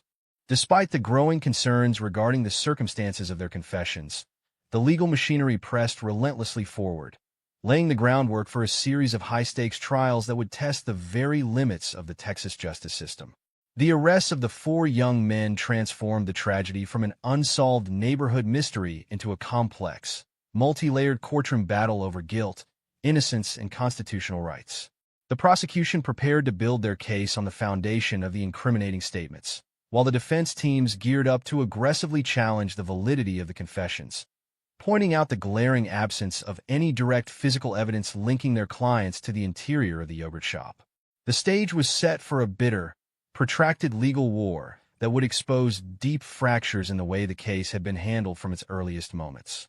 As the legal proceedings advanced toward the courtroom doors, everyone involved, from the exhausted detectives to the heartbroken families sitting in the front rows, realized that the upcoming trials would not simply determine the fate of 4 individuals. They would force the entire judicial system to reckon with the devastating limitations of a case built on the ashes of a deliberately destroyed crime scene, where the search for absolute truth was constantly threatened by the overwhelming shadows of doubt, coercion, and the relentless, unyielding passage of time. The transition from the intense interrogation rooms to the cold, formal atmosphere of the courtroom marked a critical turning point in the prolonged saga of the Austin yogurt shop murders. The trials of the accused young men, Robert Springsteen, Michael Scott, Maurice Pierce, and Forrest Wellborn, would ultimately transform into a legal battleground where the pursuit of justice clashed directly with the absolute preservation of constitutional rights. As the gavel fell to open the proceedings, the eyes of the entire state of Texas, and indeed the nation, were locked onto the courtroom. For the families of Jennifer Harbison, Eliza Thomas, Sarah Harbison, and Amy Ayers, entering the courthouse meant walking back through the doors of their deepest trauma, forced to endure the excruciating daily reliving of the worst night of their lives. They sat quietly in the gallery, holding on to photographs and memories, desperately hoping that the judicial system would finally deliver the definitive answers and accountability they had prayed for during years of agonizing silence. The prosecution entered the trials with the immense weight of public expectation, carrying a narrative built heavily upon the incriminating statements and confessions that had been extracted from Springsteen and Scott during their intense police interrogations. To the state, these admissions were the confession of guilt they had waited nearly a decade to hear, providing a window into the cold-blooded actions that had shattered the yogurt shop on that freezing December night in 1991. However, the defense attorneys immediately launched a fierce, uncompromising counteroffensive, targeting the very foundation upon which the state's entire case was constructed. They argued vehemently that the confessions were not valid reflections of truth, but rather the tragic product of relentless psychological coercion, sleep deprivation, and leading interrogation techniques applied to vulnerable young men who had buckled under the unbearable pressure of aggressive detectives desperate to close the case. The courtroom quickly became an arena of intense legal friction, where every piece of testimony, every procedural motion, and every forensic detail was fiercely contested by teams of skilled litigators. The absence of pristine physical evidence from the original crime scene loomed over the proceedings like a heavy, suffocating fog. Because the killer had successfully utilized fire and water to destroy the interior of the shop, the prosecution could not present a smoking gun, a set of fingerprints matching the defendants, or eyewitnesses who had placed them inside the building on the night of the murders. Instead, the trials relied heavily on circumstantial arguments, behavioral analyses, and the bitterly contested reliability of the recorded statements. For the members of the jury, listening to the opposing arguments felt like navigating a maze of contradictions, where they were asked to reconcile the horrific brutality of the crimes with the complex, legally ambiguous realities of police interrogation tactics. As the weeks of testimony dragged on, the emotional toll within the courtroom grew heavier, punctuated by tense exchanges between opposing counsel and audible gasps from the public gallery as graphic details of the crime scene were revisited. The legal strategies deployed by the defense focused relentlessly on creating reasonable doubt, pointing out the glaring discrepancies between the narrative provided in the confessions and the actual physical layout of the shop, as well as the complete lack of any corroborating forensic material linking their clients to the victims. Yet, the emotional resonance of the prosecution's appeals to the sheer horror of the executions, combined with the heavy pressure to bring closure to a community scarred by decades of unanswered questions, created a formidable counterweight. The trials exposed deep, painful fractures in the way the case had been handled from its earliest moments, forcing the judge and jury to grapple with the terrifying possibility that bringing someone to justice might require compromising the very legal principles meant to protect the innocent. When the cases finally went to the juries for deliberation, the tension inside the courthouse reached a fever pitch, as everyone realized that the verdicts would not merely dictate the individual fates of the young men sitting at the defense table, but would permanently define the historical legacy of the investigation itself. The resulting convictions of Springsteen and Scott, secured primarily on the weight of their contested confessions, brought a momentary, fragile sense of finality to a public exhausted by grief. But it was a finality built upon dangerously unstable ground. The legal victories achieved by the state in those initial trials were destined to face a severe, unforgiving reckoning in the appellate courts, where the rigid guardians of constitutional law would examine the integrity of the convictions under a microscope. As the years ticked forward and the legal battles shifted from local courtrooms to higher appellate levels, the cracks in the state's case began to widen into insurmountable chasms. Defense attorneys systematically dismantled the validity of the confessions, arguing before higher panels of judges that the constitutional rights of the defendants had been egregiously violated during the interrogation process, specifically pointing to the denial of the right to confront witnesses and the coercive psychological environment that had produced the incriminating statements. The legal system, designed to act as a cautious, deliberate check against wrongful punishment, began to rigorously re-evaluate the evidence, setting the stage for a series of appellate decisions that would shock the community and upend the hard-fought convictions. The realization that the state's primary evidence was legally flawed sent a tremor through the judicial landscape of Texas, forcing prosecutors and legal observers alike to confront the terrifying reality that closing a high-profile case through compromised means ultimately achieves nothing if it fails to withstand the test of constitutional scrutiny. The subsequent overturning of the convictions between 2006 and 2009 was not merely a procedural technicality. It was a devastating earthquake that demolished the fragile structure of justice that had been erected around the arrests of 1999. The defendants who had been sentenced to decades behind bars were ordered released or granted new trials, leaving the prosecution with a staggering, almost unbelievable reality.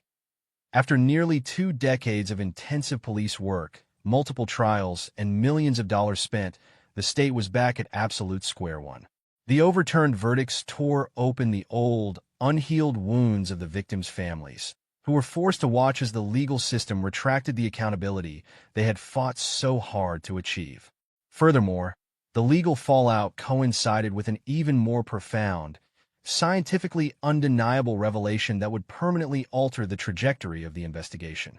As advanced DNA profiling technology finally caught up with the microscopic biological samples preserved from the original crime scene, forensic scientists extracted a complete, uncompromised male DNA profile from the evidence, a genetic signature that belonged to an unknown individual completely unrelated to Springsteen, Scott, Pierce, or Wellborn.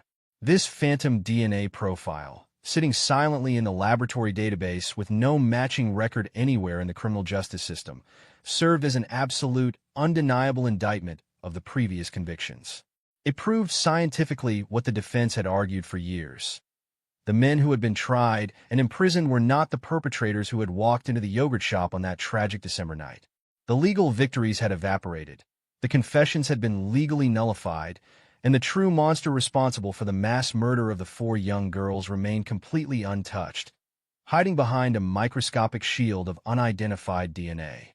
The courtroom battles, which had promised definitive closure, ultimately concluded with a sobering, haunting lesson about the immense dangers of rushing to judgment in the face of unspeakable tragedy. As the legal dust finally settled and the files were returned to the cold case division, the judicial system was left humbled by its own limitations, facing the stark reality that true justice cannot be manufactured through coercion or convenience, and that the silence of an unsolved crime is infinitely heavier when built upon the shifting sands of a legally flawed prosecution. The final chapter of any true crime narrative is rarely a clean, neatly wrapped conclusion. Instead, when a case remains unsolved, it settles into a heavy, permanent silence that demands deep reflection. Decades have passed since the freezing night of December 6, 1991, yet the shadow cast by the tragedy at the Austin yogurt shop continues to hang over the city with an unyielding presence.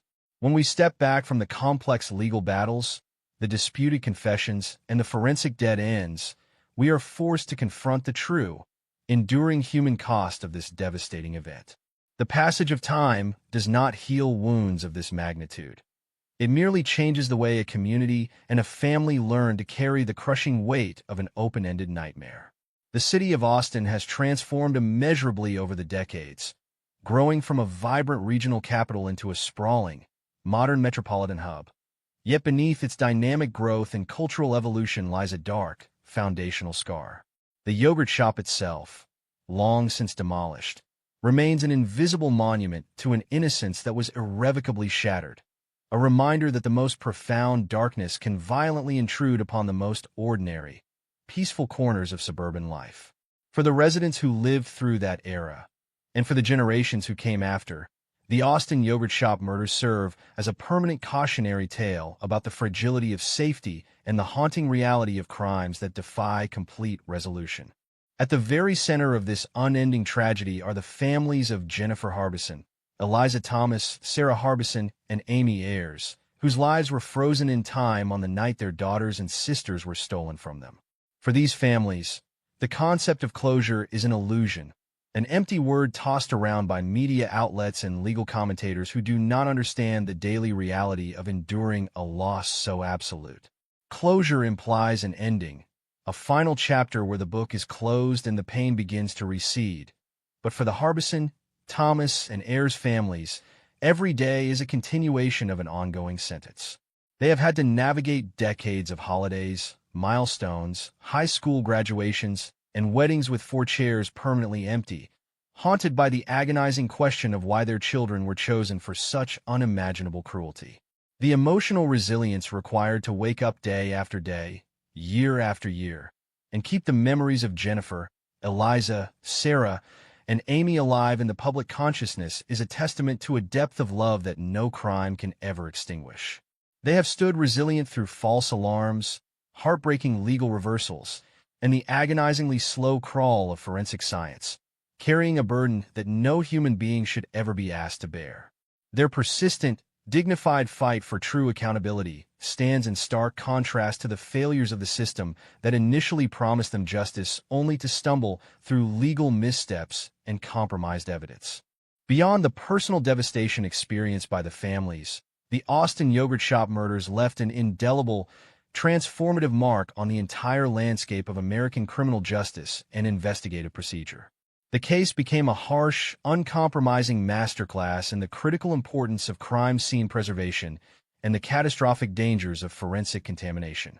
The fact that thousands of gallons of water and the intense heat of an accelerant-fueled fire could practically erase the physical footprint of a quadruple homicide exposed profound vulnerabilities in how law enforcement agencies managed catastrophic crime scenes in the early 1990s. It forced police departments across the nation to reevaluate their protocols, leading to vastly improved training for first responders, advanced techniques for protecting evidence from fire suppression efforts, and a complete modernization of how biological traces are collected under extreme conditions. Furthermore, the legal saga surrounding the coerced confessions and the subsequent overturning of the 1,999 convictions serves as a sobering, permanent warning about the immense dangers of tunnel vision in high-profile investigations. The pursuit of justice, no matter how intense the public pressure or how deep the community's grief, can never be allowed to compromise the constitutional integrity of the legal process. When a system cuts corners or relies on forced statements to manufacture closure, it not only commits a grave injustice against the accused, but it ultimately betrays the victims by leaving the true perpetrators free in the shadows. The painful lessons learned from the legal fallout of this case forced the Texas justice system and the broader American legal community to exercise greater caution, skepticism, and rigor in the handling of circumstantial confessions and disputed evidence. As the case sits today in the active files of cold case divisions, it represents a poignant intersection between human patience and the relentless march of technological innovation. For many years, the investigation was choked by the limitations of early 90s forensic science, walled off by degraded samples and an unidentified male DNA profile that had no matching partner anywhere in the criminal databases. But science does not stand still. In the modern era of forensic genealogy, familial DNA matching, and advanced phenotypic profiling, investigators possess tools that their predecessors in 1991 could only have dreamed of. The silent, invisible genetic signature left behind by the unknown killer is no longer trapped in a technological dead end. It represents an active, lingering beacon of hope that the walls of anonymity surrounding the perpetrator could crumble at any moment. Cold case detectives across successive generations have continued to look at the evidence with fresh eyes, leveraging new databases and advanced analytical methods to squeeze answers from a crime scene that was once thought to be completely purged by fire.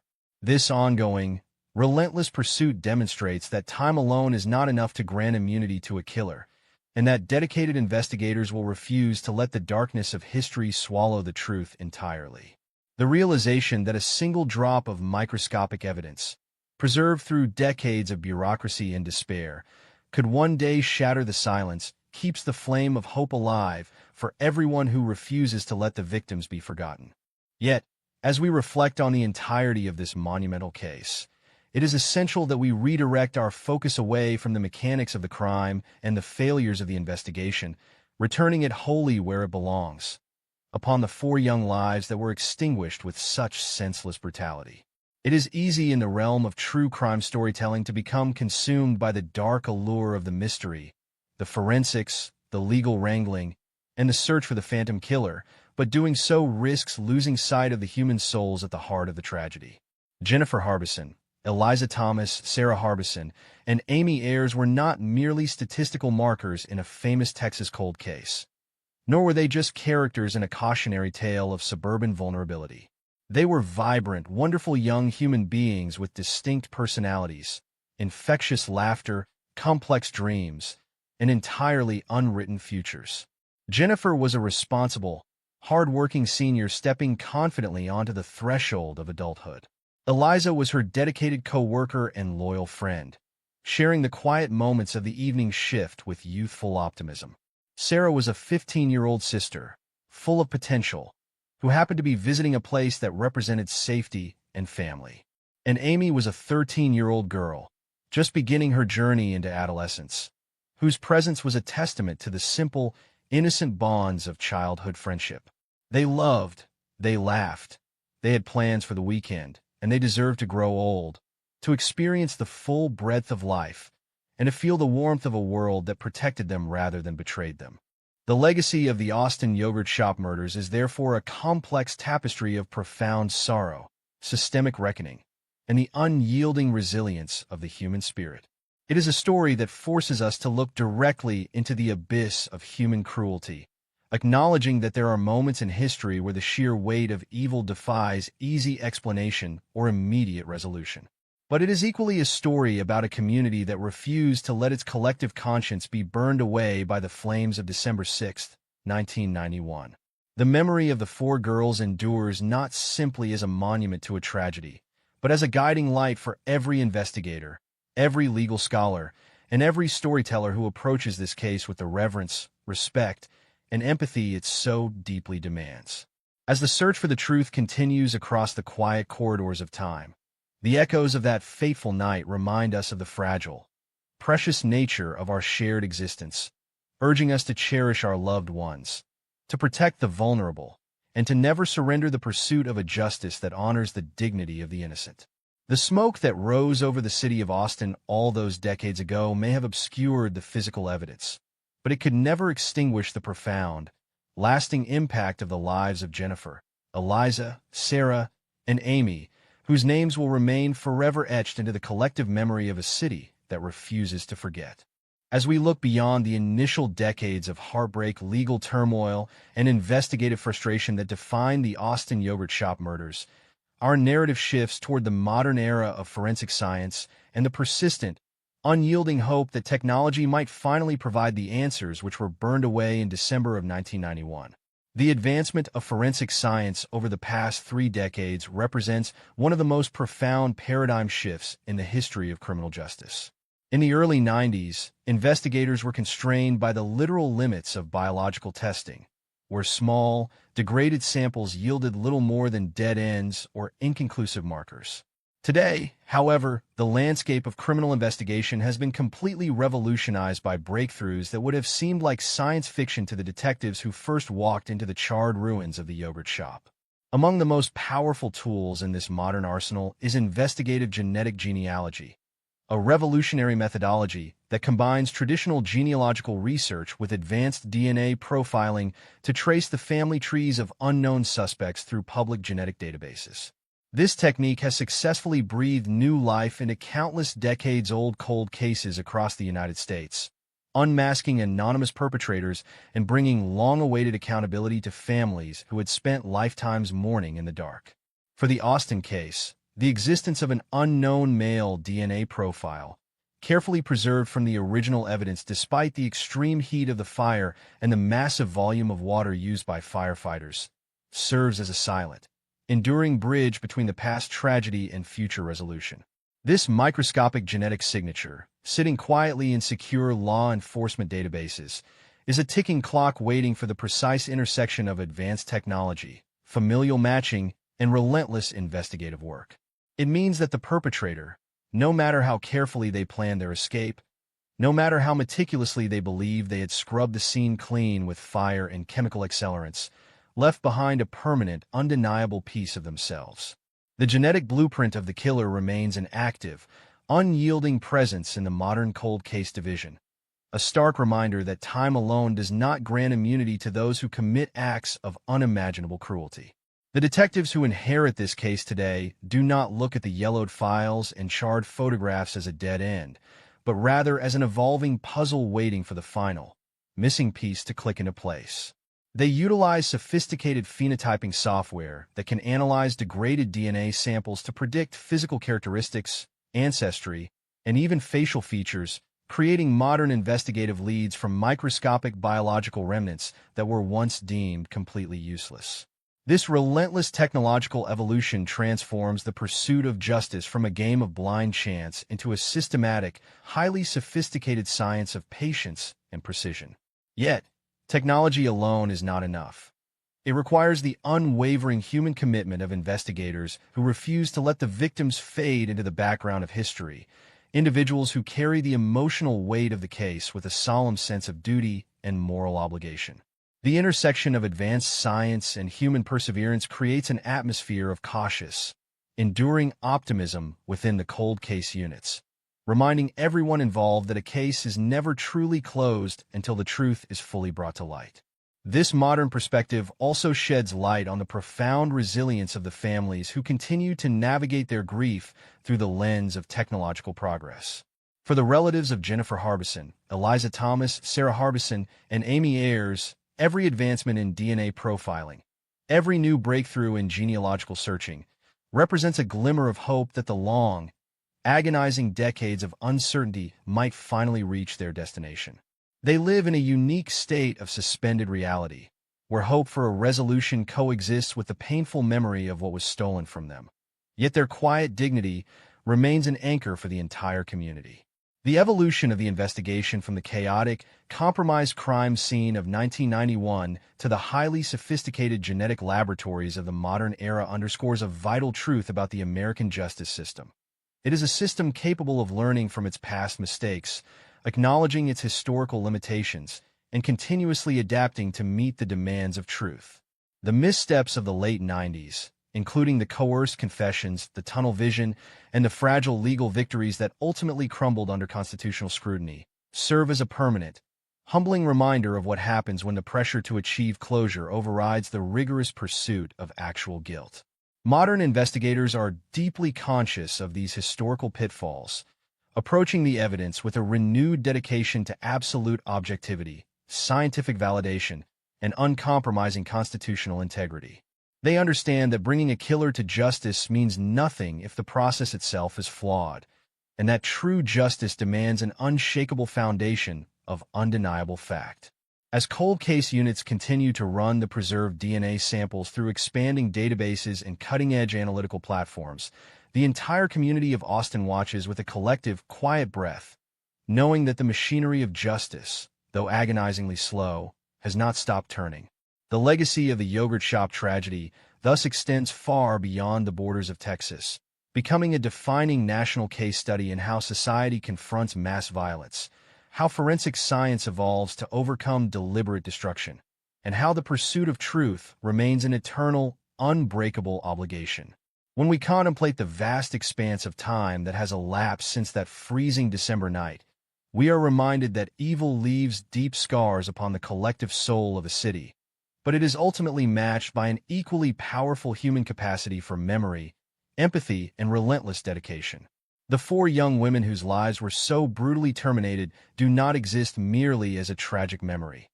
They remain the driving moral force behind every new test, every genealogical search, and every detective who sits down at a desk to review the files once more.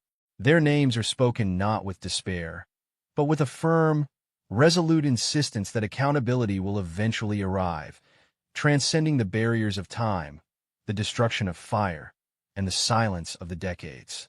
The story of the Austin yogurt shop murders is therefore not just a narrative of horror and loss, but an enduring testament to the belief that the truth, no matter how deeply buried beneath ash and water, possesses an intrinsic gravity that will ultimately pull it to the surface.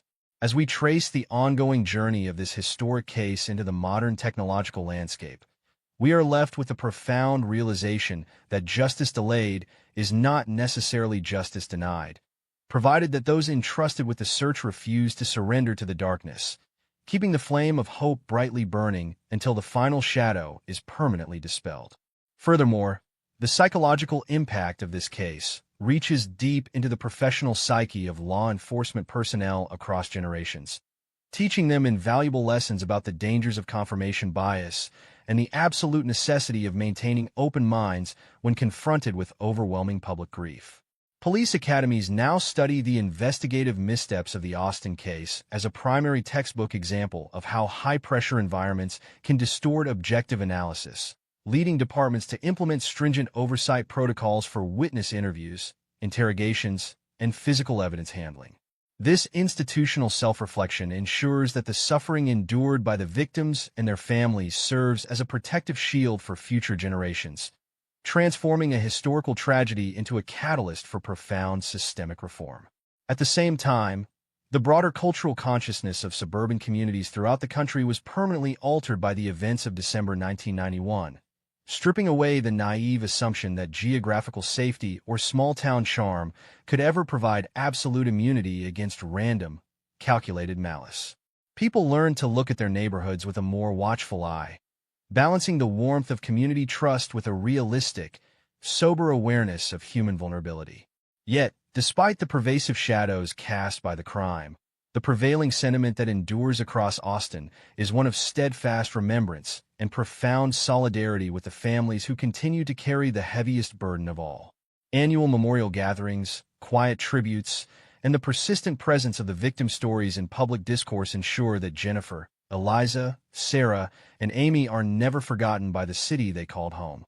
Their enduring legacy lives on in the hearts of those who loved them, in the relentless determination of cold case detectives who refuse to close their files, and in the ongoing evolution of a legal system striving ever closer toward true accountability. As the years continue to march forward and the boundaries of forensic technology expand into previously unimaginable territories, the search for the missing piece of the puzzle remains as urgent and vital as it was on the cold winter morning when the smoke first cleared over the city of Austin, leaving behind a profound challenge that the human spirit, driven by love and an uncompromising quest for truth, will never abandon. When we consider the vast and complex architecture of true crime history, we are frequently drawn to the notion that every story requires a definitive resolution, a neat and tidy final chapter where the scales of justice are balanced and the wicked are brought to light.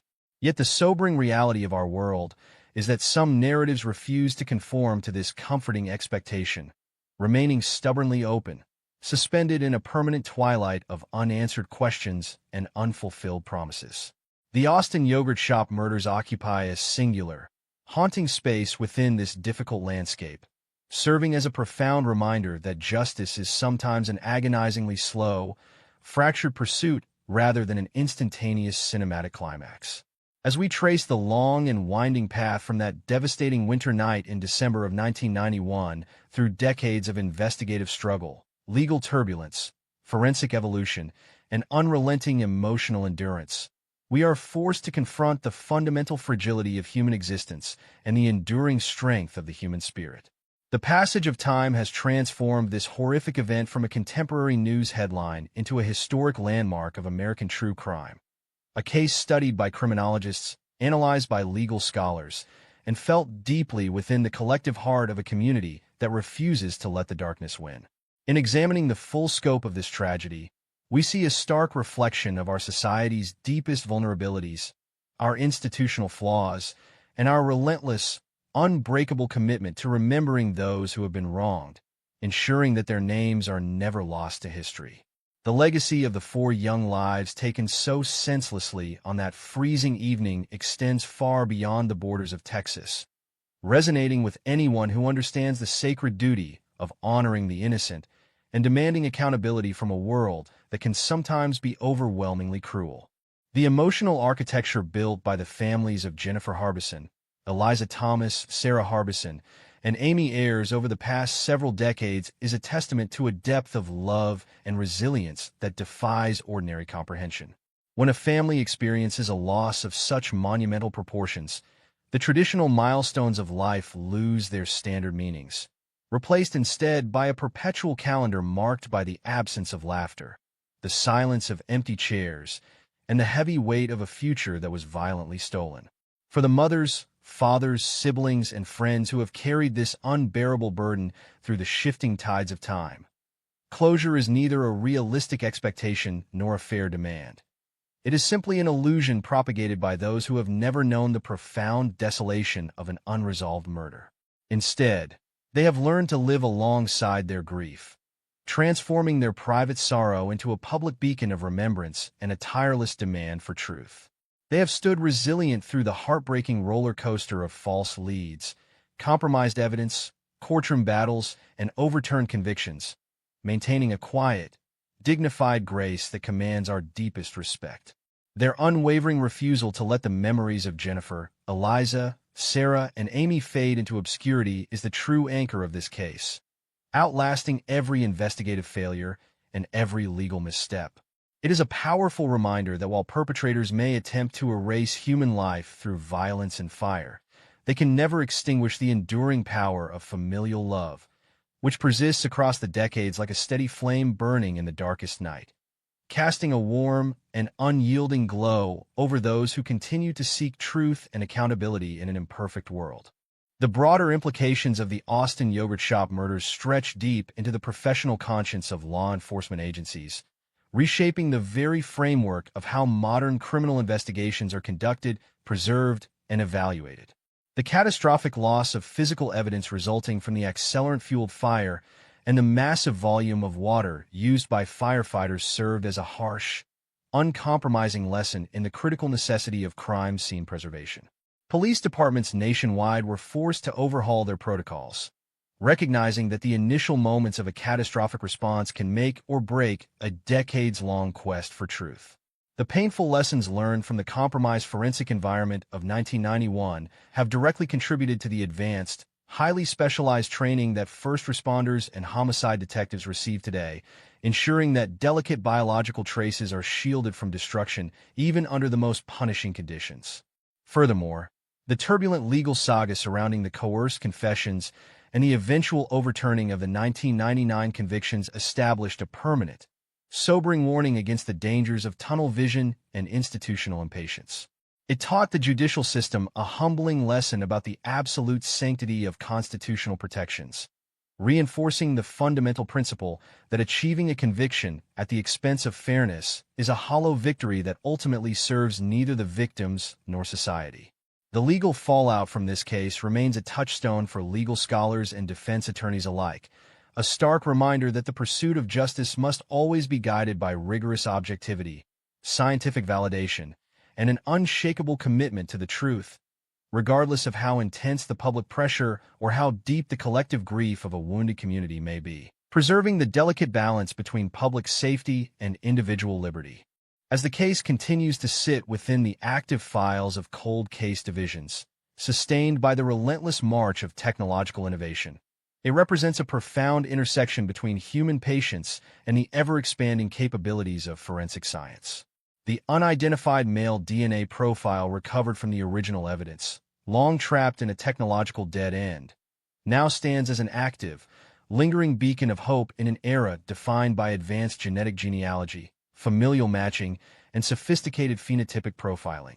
Cold case detectives across generations have refused to let the trail go cold, repeatedly returning to the preserved samples with fresh eyes and cutting-edge tools, driven by the unwavering belief that the wall of anonymity surrounding the perpetrator will eventually crumble. This technological evolution demonstrates that time alone does not grant immunity to those who commit heinous crimes, and that the dedication of modern investigators can bridge the vast chasms left by the investigative limitations of the past. The quiet laboratories where these genetic fragments are continuously analyzed represent the modern front line in an ongoing battle between memory and oblivion, where science acts as a persistent voice for the voiceless. For everyone who has followed this tragic narrative, the enduring possibility of a scientific breakthrough keeps the flame of hope brightly burning, proving that the search for accountability is an eternal obligation that transcends the boundaries of time, bureaucracy, and despair, validating every sacrifice made in the name of justice. Yet, as we bring our comprehensive exploration of this monumental case to its final close, it is vital that we strip away the complexities of forensics, the intricacies of the legal system, and the dark allure of the mystery, returning our focus entirely where it rightfully belongs, upon the four young souls whose vibrant existences were extinguished with such incomprehensible brutality. Jennifer Harbison, Eliza Thomas, Sarah Harbison, and Amy Ayers were not merely markers in a famous true crime dossier, nor were they simply symbols of a cautionary tale about suburban vulnerability. They were living, breathing young women with distinct personalities, infectious laughter, complex dreams, and entirely unwritten futures that deserve to unfold under the warmth of the sun. Jennifer was a diligent, hard-working 17-year-old senior, standing confidently on the threshold of adult independence, trusted by her managers to close the shop and navigate the responsibilities of her world. Eliza was her loyal co-worker and steadfast friend, sharing the quiet rhythms of the evening shift with the youthful optimism characteristic of her age. Sarah was a 15-year-old sister full of potential and familial warmth, visiting a place that represented safety and the comforting presence of her older sibling. And Amy was a 13-year-old girl just beginning her tentative steps into adolescence, whose presence was a pure expression of the simple, innocent bonds of childhood friendship. They loved deeply, they laughed freely, they had plans for the weekend, and they were entitled to grow old, to experience the full richness of life, and to live in a world that protected them rather than shattered them in the prime of their youth. The enduring legacy of the Austin Yogurt Shop murders is ultimately a complex and heavy tapestry, weaving together profound sorrow, systemic reckoning, and the unyielding resilience of the human spirit. It is a story that confronts us with the darkest extremes of human cruelty, reminding us that there are moments in history where evil leaves scars so deep they can never truly be erased. But it is equally a story about a community and a family of nations that refuse to let their collective conscience be consumed by the flames of December 6, 1991. The memory of Jennifer, Eliza, Sarah, and Amy endures not simply as a monument to an unspeakable tragedy, but as a guiding light for every investigator, every storyteller, and every human being who approaches their story with the profound reverence, respect, and empathy it demands. As the search for the truth continues across the quiet corridors of time, the echoes of that fateful night remind us of the fragile, precious nature of our shared existence, urging us to cherish our loved ones, to protect the vulnerable, and to never surrender the pursuit of a justice that honors the absolute dignity of the innocent. The smoke that rose over the city of Austin all those decades ago may have obscured the physical evidence, but it could never extinguish the brilliant, lasting impact of the lives of these 4 young girls, whose names will remain forever etched into the collective memory of a world that remembers, honors, and refuses to forget them, standing as an eternal testament to the strength of human memory. When we contemplate the profound and lingering mystery of cases that stretch across multiple decades, we are forced to confront an uncomfortable truth about the nature of justice and human memory. History is not always neatly categorized into chapters with satisfying resolutions. Instead, it frequently leaves us standing in a vast, open landscape of uncertainty, staring at questions that refuse to vanish with the passage of time. The tragedy that befell the city of Austin on that cold December night in 1991 has long since transcended the boundaries of a conventional criminal investigation, evolving into a profound cultural touchstone that challenges our deepest assumptions about safety, morality, and the fragility of community life. For over 30 years, the collective consciousness of this vibrant Texan city has been inextricably linked to the memory of 4 young girls whose futures were violently extinguished in a place designed for joy and innocent companionship. This enduring connection is not merely a product of morbid fascination or the sensationalist appeal of a high-profile cold case. Rather, it is a testament to the profound emotional gravity generated by an injustice so complete and unpunished that it demands a perpetual vigil from anyone who encounters its narrative. As we navigate the complex web of investigative missteps, forensic limitations, legal battles, and technological evolution that has defined the decades following the crime, we are reminded that a community's soul is shaped not only by its triumphs and growth, but equally by how it chooses to remember its darkest hours and honor those who were defenseless against the storm.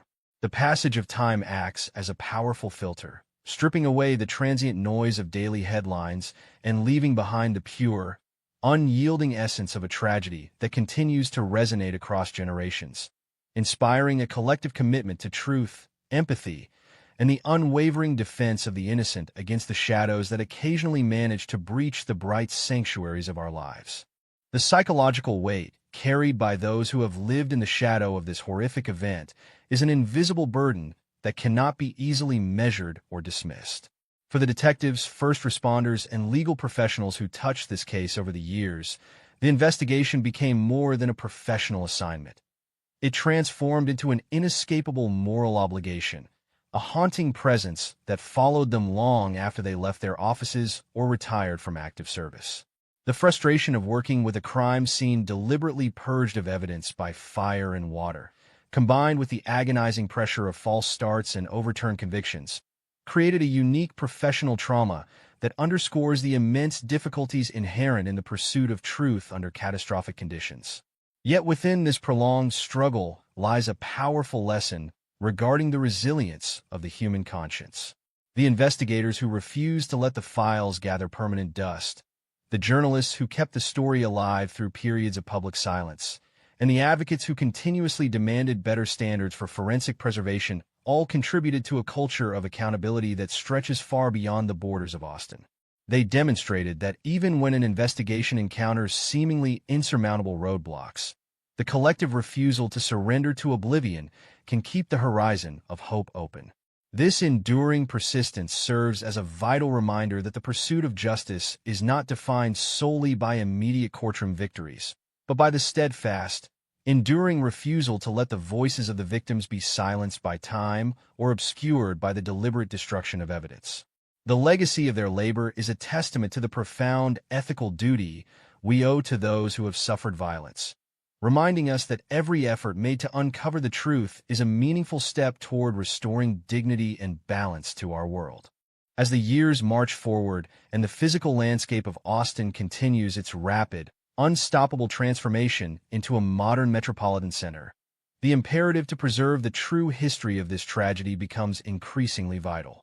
Urban growth often brings a natural tendency to look forward, to celebrate new industries, cultural developments, and architectural marvels while quietly allowing the older, more painful chapters of a city's past to fade into obscurity.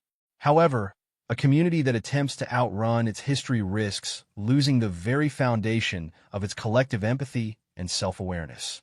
The site where the yogurt shop once stood may have been redeveloped, and the physical markers of that freezing December night may have been altered by the relentless march of progress, but the moral imperative to remember remains entirely unchanged. Younger generations who call Austin home today inherit a city shaped in profound, invisible ways by the events of 1991, learning through the collective memory of their elders that security is a precious, shared responsibility rather than an absolute guarantee. This intergenerational transmission of memory ensures that Jennifer, Eliza, Sarah, and Amy are not remembered merely as abstract figures in an old police file, but as real, vibrant young women whose lives were woven into the very fabric of the community.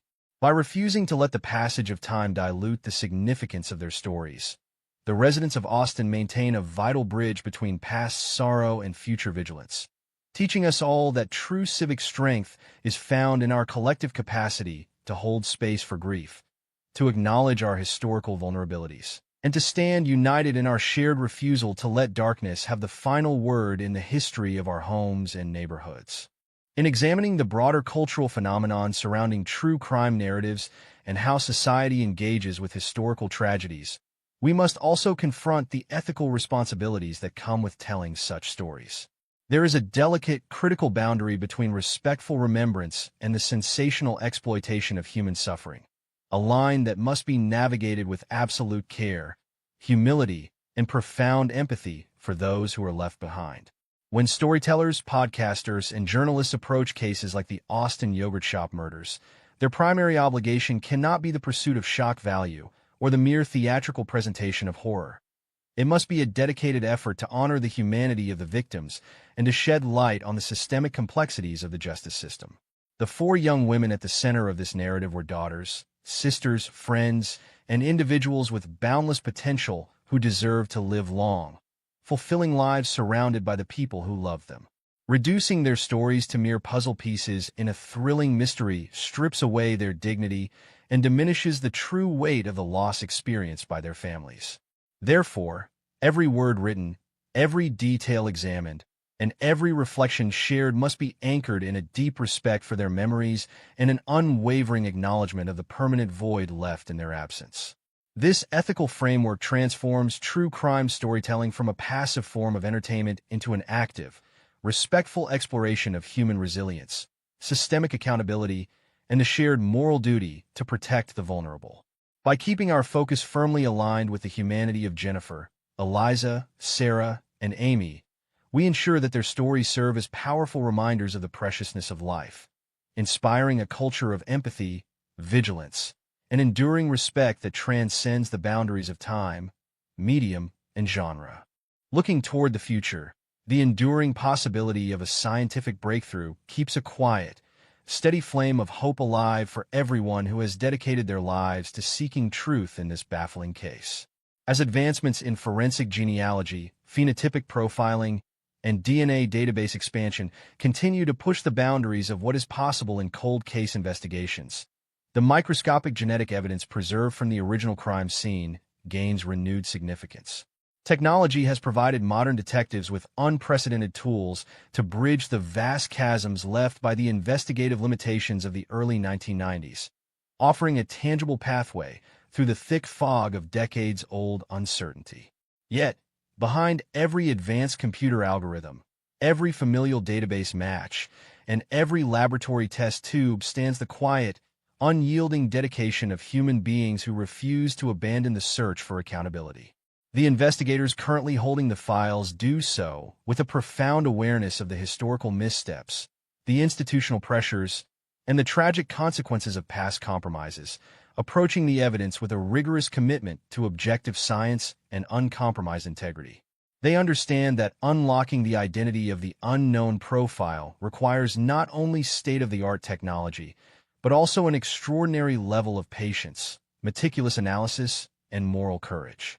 This synergy between cutting-edge scientific innovation and unwavering human perseverance represents the very best of our modern justice system, proving that time alone cannot grant immunity to those who commit heinous crimes. As these modern methods are continuously applied to the preserved evidence, the horizon of possibility remains open, whispering a silent promise that the walls of anonymity surrounding the perpetrator could crumble at any moment, bringing a long-overdue measure of truth and clarity to a case that has tested the patience and resolve of a community for over 30 years. As we arrive at the culmination of our extensive and deeply emotional journey through the history, the heartbreak, and the lingering mysteries of the Austin yogurt shop murders, we find ourselves standing once again at the intersection of profound sorrow and unyielding human resilience. Over the course of our exploration, we have traveled far from that freezing December night in 1991, navigating the charred and waterlogged ruins of a neighborhood shop, examining the chaotic aftermath of a crime designed to evade detection, and confronting the agonizing complexities of an investigation pushed to its absolute limits. We have witnessed the heavy burden carried by detectives who refuse to let the files gather permanent dust, the harrowing legal battles that expose the profound dangers of coerced confessions and tunnel vision, and the breathtaking evolution of forensic science that continues to offer a fragile, persistent glimmer of hope for a future breakthrough. Yet, as we draw back the curtain on the final chapter of this monumental narrative, it is vital that we strip away the legal jargon, the forensic technicalities, and the dark allure of the unsolved mystery, returning our focus entirely and exclusively to the human core of the tragedy. The true legacy of this case is not defined by the evidentiary gaps, the courtroom reversals, or the elusive profile of an unknown killer. It is defined by the 4 bright, promising young lives that were violently extinguished in the prime of their youth, and by the extraordinary courage of the families who have spent more than 3 decades carrying an unimaginable weight with profound dignity and unwavering grace. When we look back at the immense span of time that separates the present day from that fateful Friday evening, we are confronted with the reality that some stories do not offer the comfort of a neat, satisfying conclusion. In the realm of true crime storytelling, we are often conditioned to expect a narrative arc that bends inevitably toward resolution, where the villains are unmasked, the scales of justice are balanced, and the community is allowed to breathe a collective sigh of relief. But the real world is frequently far more complex, untidy, and resistant to our desires for closure. The Austin yogurt shop murders stand as a permanent, humbling reminder that there are moments in human history where evil leaves scars so deep they can never truly be erased, and where the pursuit of truth becomes an eternal obligation rather than a finite task. For the residents of Austin, for the legal scholars who study the case's profound constitutional lessons, and for the cold case investigators who quietly review the preserved evidence year after year, this tragedy serves as an enduring touchstone. It challenges us to examine the fragility of our daily safety, reminding us that profound darkness can breach even the most brightly lit, familiar sanctuaries of suburban life. Yet, in the face of that chilling reality, the story also highlights the indomitable strength of a community and a family network that refuse to let their collective conscience be consumed by the flames of indifference. The memory of the 4 girls has been protected and honored not through institutional perfection, but through the persistent, unbreakable love of those who knew them and the steadfast dedication of strangers who adopted their cause as a sacred duty. The emotional architecture constructed by the families of Jennifer Harbison, Eliza Thomas, Sarah Harbison, and Amy Ayers over the past 30 years represents one of the most powerful testimonials to human endurance ever witnessed in the annals of criminal history. To survive a loss of such monumental proportions requires a resilience that defies ordinary comprehension, forcing grieving parents and siblings to navigate a world permanently altered by the absence of their loved ones. They have endured the endless cycle of false alarms, heartbreaking legal setbacks, media scrutiny, and the agonizingly slow crawl of technological progress without ever losing their quiet dignity or abandoning their commitment to justice. They taught us that closure is an empty illusion, a word used by outsiders who cannot fathom the reality of an open wound, and that true survival means learning to carry grief while keeping the light of memory burning brightly against the encroaching darkness. Their tireless advocacy, their refusal to let the passage of time dilute the significance of the tragedy, and their enduring hope that the truth will eventually come to light provide the true moral compass of this entire narrative. They stand as a testament to the fact that love is more powerful than violence, and that memory is stronger than fire. Through every trial, every memorial gathering, and every public appeal, they have ensured that Jennifer, Eliza, Sarah, and Amy remain living presences in the hearts of the community, rather than fading into the cold statistics of an old police file. Their courage challenges all of us to look at the world with greater empathy, to cherish the preciousness of our own relationships, and to stand unwavering in our support for those who carry the heaviest burdens of sorrow. Beyond the deeply personal grief of the families, the profound ripples of the yogurt shop tragedy have transformed the landscape of American criminal justice and investigative methodology in ways that will protect future generations. The catastrophic loss of physical evidence resulting from the accelerant-fueled fire and the massive volume of water used by firefighters served as a harsh, uncompromising lesson in the critical necessity of crime scene preservation. Law enforcement agencies across the nation were forced to reevaluate their protocols, leading to vastly improved training for first responders, advanced techniques for protecting evidence from fire suppression efforts, and a complete modernization of how biological traces are collected under extreme, punishing conditions. Furthermore, the turbulent legal saga surrounding the coerced confessions and the subsequent overturning of the 1999 convictions established a permanent, sobering warning against the dangers of tunnel vision, institutional impatience, and the pressure to manufacture closure at the expense of constitutional integrity. It taught the judicial system a humbling lesson about the absolute sanctity of due process, reinforcing the fundamental principle that achieving a conviction through flawed means ultimately betrays both the victims and society. The legal fallout from this case remains a touchstone for legal scholars and defense attorneys alike, a stark reminder that the pursuit of justice must always be guided by rigorous objectivity, scientific validation, and an unshakable commitment to the truth, regardless of how intense public pressure may become. By learning from these historical missteps, the modern legal system has grown more cautious, rigorous, and dedicated to ensuring that justice is never divorced from fairness, transforming a dark historical tragedy into a powerful catalyst for systemic reform and institutional self-reflection. As the case continues to sit within the active files of cold case divisions, sustained by the relentless march of technological innovation, it represents a profound intersection between human patience and the ever-expanding capabilities of forensic science. The unidentified male DNA profile recovered from the original evidence, long trapped in a technological dead end, now stands as an active, lingering beacon of hope in an era defined by advanced genetic genealogy, familial matching, and sophisticated phenotypic profiling. Cold case detectives across successive generations have refused to let the trail go cold, repeatedly returning to the preserved samples with fresh eyes and cutting-edge tools, driven by the unwavering belief that the wall of anonymity surrounding the perpetrator will eventually crumble.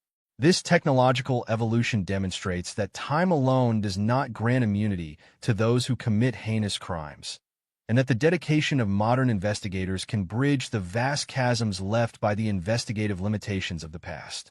The quiet laboratories where these genetic fragments are continuously analyzed represent the modern front line in an ongoing battle between memory and oblivion, where science acts as a persistent voice for the voiceless. For everyone who has followed this tragic narrative, the enduring possibility of a scientific breakthrough keeps the flame of hope brightly burning, proving that the search for accountability is an eternal obligation that transcends the boundaries of time, bureaucracy, and despair, validating every sacrifice made in the name of justice. Yet, as we bring our comprehensive 10-part exploration of this monumental case to its final close, it is vital that we strip away the complexities of forensics, the intricacies of the legal system, and the dark allure of the mystery, returning our focus entirely where it rightfully belongs, upon the 4 young souls whose vibrant existences were extinguished with such incomprehensible brutality. Jennifer Harbison, Eliza Thomas, Sarah Harbison, and Amy Ayers were not merely markers in a famous true crime dossier, nor were they simply symbols of a cautionary tale about suburban vulnerability.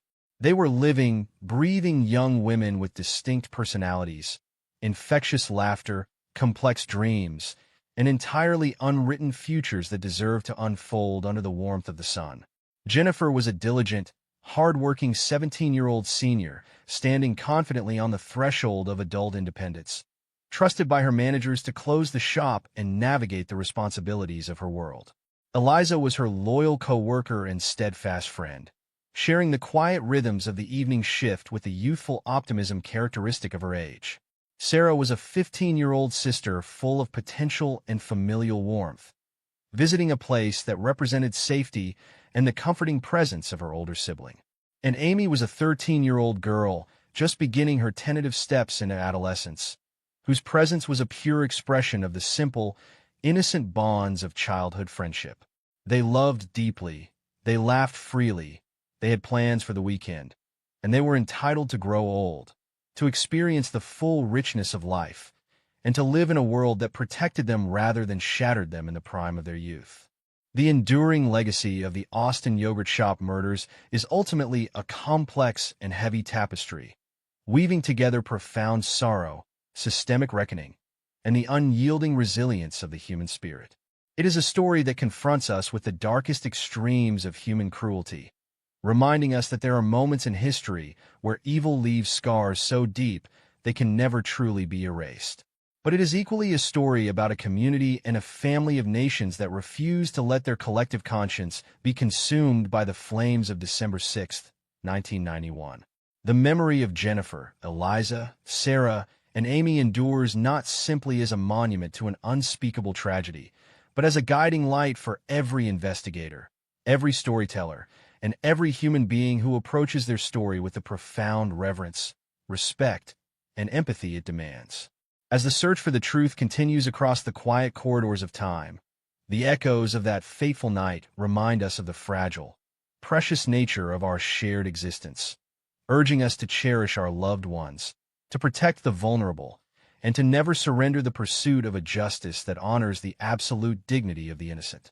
The smoke that rose over the city of Austin all those decades ago may have obscured the physical evidence, but it could never extinguish the brilliant, lasting impact of the lives of these 4 young girls, whose names will remain forever etched into the collective memory of a world that remembers, honors, and refuses to forget them, standing as an eternal testament to the strength of human memory and the unbreakable bonds of love that outlast even the darkest night.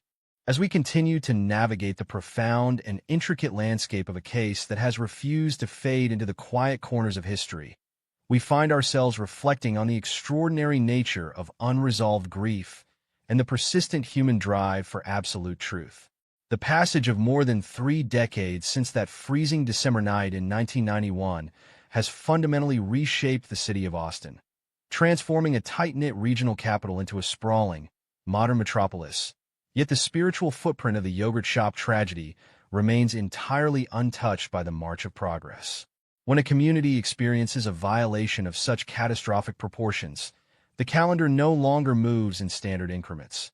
Instead, time becomes measured in milestones missed, chairs left permanently empty, and an ongoing, silent vigil that spans across generations. The endurance of this narrative is not fueled by morbid curiosity or the sensationalized tropes often associated with true crime media, but rather by the sheer, overwhelming gravity of an injustice that has never been fully rectified. It is a reminder that some wounds do not heal with the application of time alone, but instead require a deliberate, unwavering commitment to remembering, examining, and honoring the lives that were so cruelly cut short. The families of Jennifer Harbison, Eliza Thomas, Sarah Harbison, and Amy Ayers have lived this reality every single day, embodying a level of grace, dignity, and resilience that commands our deepest reverence as they continue to navigate a world that changed forever on the night their daughters and sisters were taken from them. Their journey is a testament to the fact that love outlasts violence, and that memory possesses an unyielding strength that can withstand decades of bureaucratic frustration, forensic limitations, and legal disappointment. The psychological weight borne by those who have dedicated their professional lives to solving this labyrinthine case provides a unique window into the burdens of modern law enforcement and the relentless pursuit of accountability. Detectives, forensic specialists, and prosecutors who inherited the files over the years often speak of the case not merely as an assignment, but as an inescapable moral imperative, a haunting presence that shadowed their careers long after they retired from active duty. The initial investigators who stepped into the charred, waterlogged ruins of the yogurt shop in the bitter cold of December stepped into a forensic wasteland intentionally engineered by a killer who understood the destructive power of fire and chemical accelerants. The frustration of working with evidence compromised by thousands of gallons of water and extreme heat created an environment of profound helplessness, testing the limits of investigative skill and institutional patience. Yet, despite these monumental obstacles, the collective resolve of the police department never truly fractured. Successive generations of cold case investigators picked up the baton, treating the preserved biological samples and yellowed interview transcripts with the utmost care, driven by the profound belief that technology would eventually catch up with the mystery. This generational handover of responsibility highlights a fundamental truth about the mechanics of justice. It is not always a swift, linear process ending in an immediate courtroom triumph, but rather a long, arduous relay race where each runner carries the torch of truth a little further down the dark path, refusing to let the flame be extinguished by the winds of time or the quiet despair of unanswered questions. The profound lessons learned from the legal turbulence of the late 1990s and the subsequent overturning of the 1999 convictions serve as a permanent, humbling reminder of the delicate balance required within the American judicial system. The rush to judgment, fueled by intense public pressure and the agonizing grief of a wounded community, demonstrated the catastrophic dangers of tunnel vision and the severe ethical pitfalls of relying on coerced confessions to manufacture closure. When the appellate courts systematically dismantled those convictions due to egregious violations of constitutional rights, it sent a shockwave through the legal landscape of Texas, forcing prosecutors, judges, and defense attorneys alike to reckon with the terrifying reality that a wrongful conviction is itself a profound injustice that compounds the original tragedy. The realization that the legal victories were built upon unstable ground forced a rigorous self-reflection within law enforcement agencies nationwide, leading to stricter protocols for interrogations, enhanced oversight for handling delicate evidence, and an unshakable commitment to absolute objectivity. This painful historical pivot taught the legal community that true justice cannot be rushed, manufactured, or compromised for the sake of political or public appeasement. It demands an unyielding foundation of undeniable fact, scientific validation, and uncompromising constitutional integrity, ensuring that the rights of the accused are vigorously protected even as the state pursues accountability for the victims. The legacy of this legal fallout remains an essential touchstone for legal scholars and practitioners today, a constant, sobering warning that the pursuit of truth must always be guided by fairness, rigor, and an unwavering respect for the rule of law. As we look toward the horizon of modern forensic science, the microscopic genetic evidence preserved from the original crime scene represents an active, lingering beacon of hope that defies the absolute darkness of the past.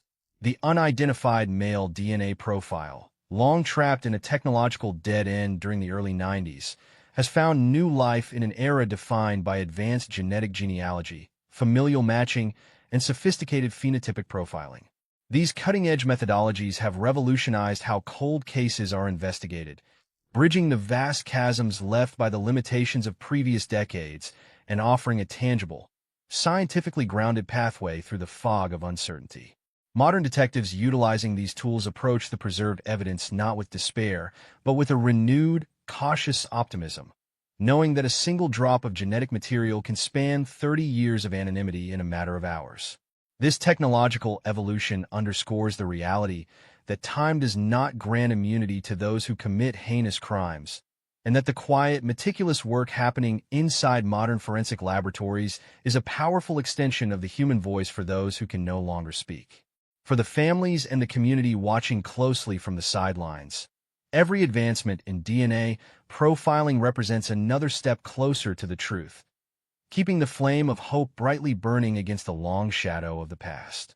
Yet, as we immerse ourselves in the complexities of forensics, the nuances of the legal system, and the relentless march of technological innovation, we must continually pull our focus away from the mechanics of the mystery and return it wholly where it belongs, upon the four young souls whose vibrant existences were extinguished with such incomprehensible brutality. Jennifer Harbison, Eliza Thomas, Sarah Harbison, and Amy Ayers were not merely statistical markers in a famous true crime dossier, nor were they simply symbols of a cautionary tale about suburban vulnerability. They were living, breathing young women with distinct personalities, infectious laughter, complex dreams, and entirely unwritten futures that deserve to unfold under the warmth of the sun. Jennifer was a diligent, hard-working 17-year-old senior standing confidently on the threshold of adult independence, trusted by her managers to close the shop and navigate the responsibilities of her world. Eliza was her loyal co-worker and steadfast friend, sharing the quiet rhythms of the evening shift with the youthful optimism characteristic of her age. Sarah was a 15-year-old sister full of potential and familial warmth, visiting a place that represented safety and the comforting presence of her older sibling. And Amy was a 13-year-old girl just beginning her tentative steps into adolescence, whose presence was a pure expression of the simple, innocent bonds of childhood friendship. They loved deeply, they laughed freely, they had plans for the weekend, and they were entitled to grow old, to experience the full richness of life, and to live in a world that protected them rather than shattered them in the prime of their youth. The enduring legacy of the Austin Yogurt Shop murders is ultimately a complex and heavy tapestry, weaving together profound sorrow, systemic reckoning, and the unyielding resilience of the human spirit. It is a story that confronts us with the darkest extremes of human cruelty, reminding us that there are moments in history where evil leaves scars so deep they can never truly be erased. But it is equally a story about a community and a family of nations that refuse to let their collective conscience be consumed by the flames of December 6, 1991. The memory of Jennifer, Eliza, Sarah, and Amy endures not simply as a monument to an unspeakable tragedy, but as a guiding light for every investigator, every storyteller, and every human being who approaches their story with the profound reverence, respect, and empathy it demands. As the search for truth continues across the quiet corridors of time, the echoes of that fateful night remind us of the fragile, precious nature of our shared existence, urging us to cherish our loved ones, to protect the vulnerable, and to never surrender the pursuit of a justice that honors the absolute dignity of the innocent. The smoke that rose over the city of Austin all those decades ago may have obscured the physical evidence, but it could never extinguish the brilliant, lasting impact of the lives of these four young girls, whose names will remain forever etched into the collective memory of a world that remembers, honors, and refuses to forget them, standing as an eternal testament to the strength of human memory and the unbreakable bonds of love that outlast even the darkest night of the human soul.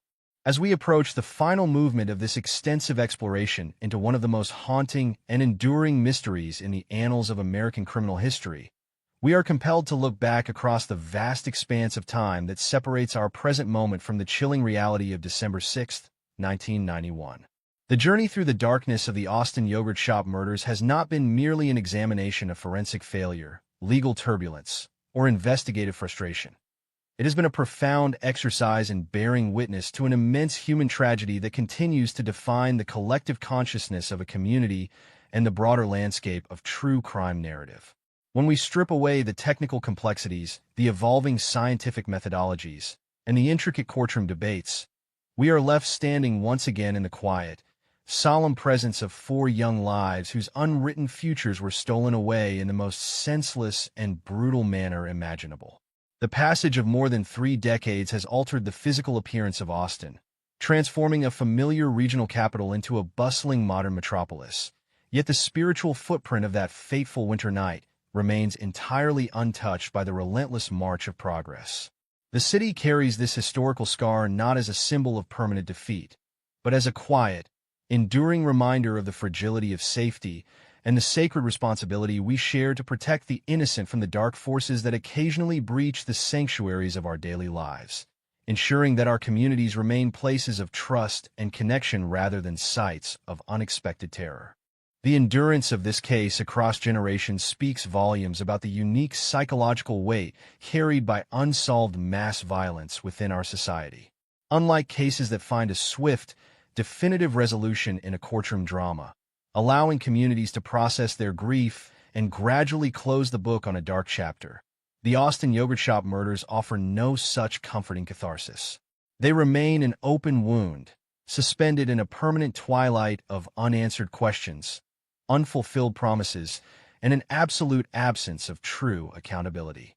This persistent openness exerts a powerful gravitational pull on the collective conscience, drawing in successive generations of investigators, legal scholars, journalists, and empathetic observers who refuse to let the victims fade into the quiet obscurity of history. It is a collective acknowledgement that when an injustice of this magnitude occurs and remains unpunished, the social contract binding a community together is fundamentally strained, requiring a perpetual vigil to maintain the balance of moral truth.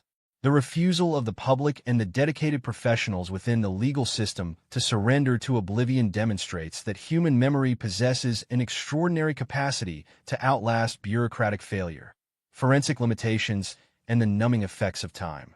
This steadfast refusal to forget is the truest form of respect we can offer to those who suffered, serving as a powerful counterweight to the absolute destruction that the perpetrators attempted to achieve through fire and violence, proving that the human spirit cannot be permanently silenced by the cowardly acts of evil men.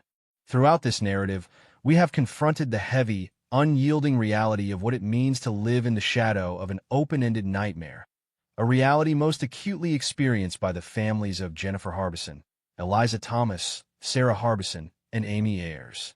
For the mothers, fathers, siblings, and loved ones who have navigated the shifting tides of the past 30 years, the very notion of closure is an empty, meaningless construct invented by outsiders who have never known the profound desolation of an unresolved murder. Closure implies an ending, a final chapter where the pain recedes and the book is neatly closed. But for these families, every single day is a continuation of an ongoing sentence marked by empty chairs, silent holidays, and the heavy ache of potential unfulfilled. They have endured the agonizing roller coaster of false leads, compromised evidence, courtroom battles, and overturned convictions with a quiet, unwavering dignity that commands our deepest reverence.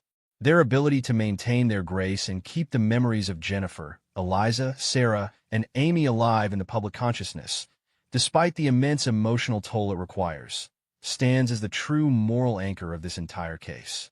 They have taught us that love is not conquered by tragedy, and that the bonds of family and friendship can transcend the physical barriers of death and time, burning like a steady, unyielding flame against the deepest dark of the human experience, reminding us that true devotion is entirely impervious to the passage of decades. The professional legacy of this case within the framework of American law enforcement and criminal justice is equally profound, serving as a harsh, uncompromising masterclass in the critical importance of systemic integrity and forensic preservation. The catastrophic loss of physical evidence on that cold December night in 1991, driven by the intense heat of an accelerant-fueled fire and the massive volume of water required to suppress the flames, exposed deep, structural vulnerabilities in how catastrophic crime scenes were managed during that era. It forced police departments across the nation to critically reevaluate their operational protocols, leading to vastly improved training for first responders, advanced techniques for protecting delicate biological traces from fire suppression efforts, and a complete modernization of how evidence is collected under extreme conditions. Furthermore, the turbulent legal saga surrounding the coerced confessions and the subsequent overturning of the 1999 convictions established a permanent, sobering warning against the immense dangers of tunnel vision, institutional impatience, and the pressure to manufacture closure at the expense of constitutional rights. It taught the judicial system a humbling lesson about the absolute sanctity of due process, reinforcing the fundamental principle that achieving a conviction through flawed means ultimately betrays both the victims and society. The painful historical missteps of this case forced a rigorous self-reflection that transformed investigative standards, ensuring that future generations of detectives would approach complex homicides with a renewed dedication to absolute objectivity, scientific validation, and uncompromising constitutional integrity, transforming an unspeakable tragedy into a powerful catalyst for enduring institutional reform across the nation. As we look toward the modern era of forensic science, the microscopic genetic evidence preserved from the original crime scene represents an active, lingering beacon of hope that bridges the vast chasms left by the investigative limitations of the past. The unidentified male DNA profile, long trapped in a technological dead end during the early 1990s, has found new life through the revolutionary advancements of genetic genealogy, familial matching, and sophisticated phenotypic profiling. These cutting-edge tools have fundamentally altered the landscape of cold case investigations, offering a tangible, scientifically grounded pathway through decades of uncertainty. Modern detectives who approach the preserved biological samples do so with a cautious, steady optimism, knowing that a single drop of genetic material can transcend 30 years of anonymity in a matter of hours. This technological evolution underscores the profound truth that time alone does not grant immunity to those who commit heinous crimes, and that the meticulous work happening inside modern forensic laboratories is a powerful extension of the human voice for those who can no longer speak. For everyone who has followed this tragic narrative with empathy and concern, every breakthrough in DNA profiling represents another step closer to the ultimate truth, keeping the flame of hope brightly burning against the long shadow of history and validating every sacrifice made in the pursuit of accountability, proving that science and human persistence together form an unbeatable alliance in the eternal fight for justice. Yet, as we immerse ourselves in the complexities of forensics, the nuances of the legal system, and the relentless march of technological innovation, we must continually pull our focus away from those systemic structures and return it wholly where it belongs, upon the four young souls whose vibrant existences were extinguished with such incomprehensible brutality. Jennifer Harbison, Eliza Thomas, Sarah Harbison, and Amy Ayers were not merely statistical markers in a famous true crime dossier, nor were they simply symbols of a cautionary tale about suburban vulnerability. They were living, breathing young women with distinct personalities, infectious laughter, complex dreams, and entirely unwritten futures that deserved to unfold under the warmth of the sun. Jennifer was a diligent, hard-working 17-year-old senior standing confidently on the threshold of adult independence, trusted by her managers to close the shop and navigate the responsibilities of her world. Eliza was her loyal co-worker and steadfast friend, sharing the quiet rhythms of the evening shift with the youthful optimism characteristic of her age. Sarah was a 15-year-old sister full of potential and familial warmth, visiting a place that represented safety and the comforting presence of her older sibling. And Amy was a 13-year-old girl just beginning her tentative steps into adolescence, whose presence was a pure expression of the simple, innocent bonds of childhood friendship. They loved deeply, they laughed freely, they had plans for the weekend, and they were entitled to grow old, to experience the full richness of life, and to live in a world that protected them rather than shattered them in the prime of their youth. The enduring legacy of the Austin Yogurt Shop murders is ultimately a complex and heavy tapestry, weaving together profound sorrow, systemic reckoning, and the unyielding resilience of the human spirit. It is a story that confronts us with the darkest extremes of human cruelty, reminding us that there are moments in history where evil leaves scars so deep they can never truly be erased. But it is equally a story about a community and a family of nations that refused to let their collective conscience be consumed by the flames of December 6, 1991. The memory of Jennifer, Eliza, Sarah, and Amy endures not simply as a monument to an unspeakable tragedy, but as a guiding light for every investigator, every storyteller, and every human being who approaches their story with the profound reverence, respect, and empathy it demands. As the search for the truth continues across the quiet corridors of time, the echoes of that fateful night remind us of the fragile, precious nature of our shared existence, urging us to cherish our loved ones, to protect the vulnerable, and to never surrender the pursuit of a justice that honors the absolute dignity of the innocent. The smoke that rose over the city of Austin all those decades ago may have obscured the physical evidence, but it could never extinguish the brilliant, lasting impact of the lives of these four young girls, whose names will remain forever etched into the collective memory of a world that remembers, honors, and refuses to forget them, standing as an eternal testament to the strength of human memory and the unbreakable bonds of love that outlast even the darkest night of the human soul.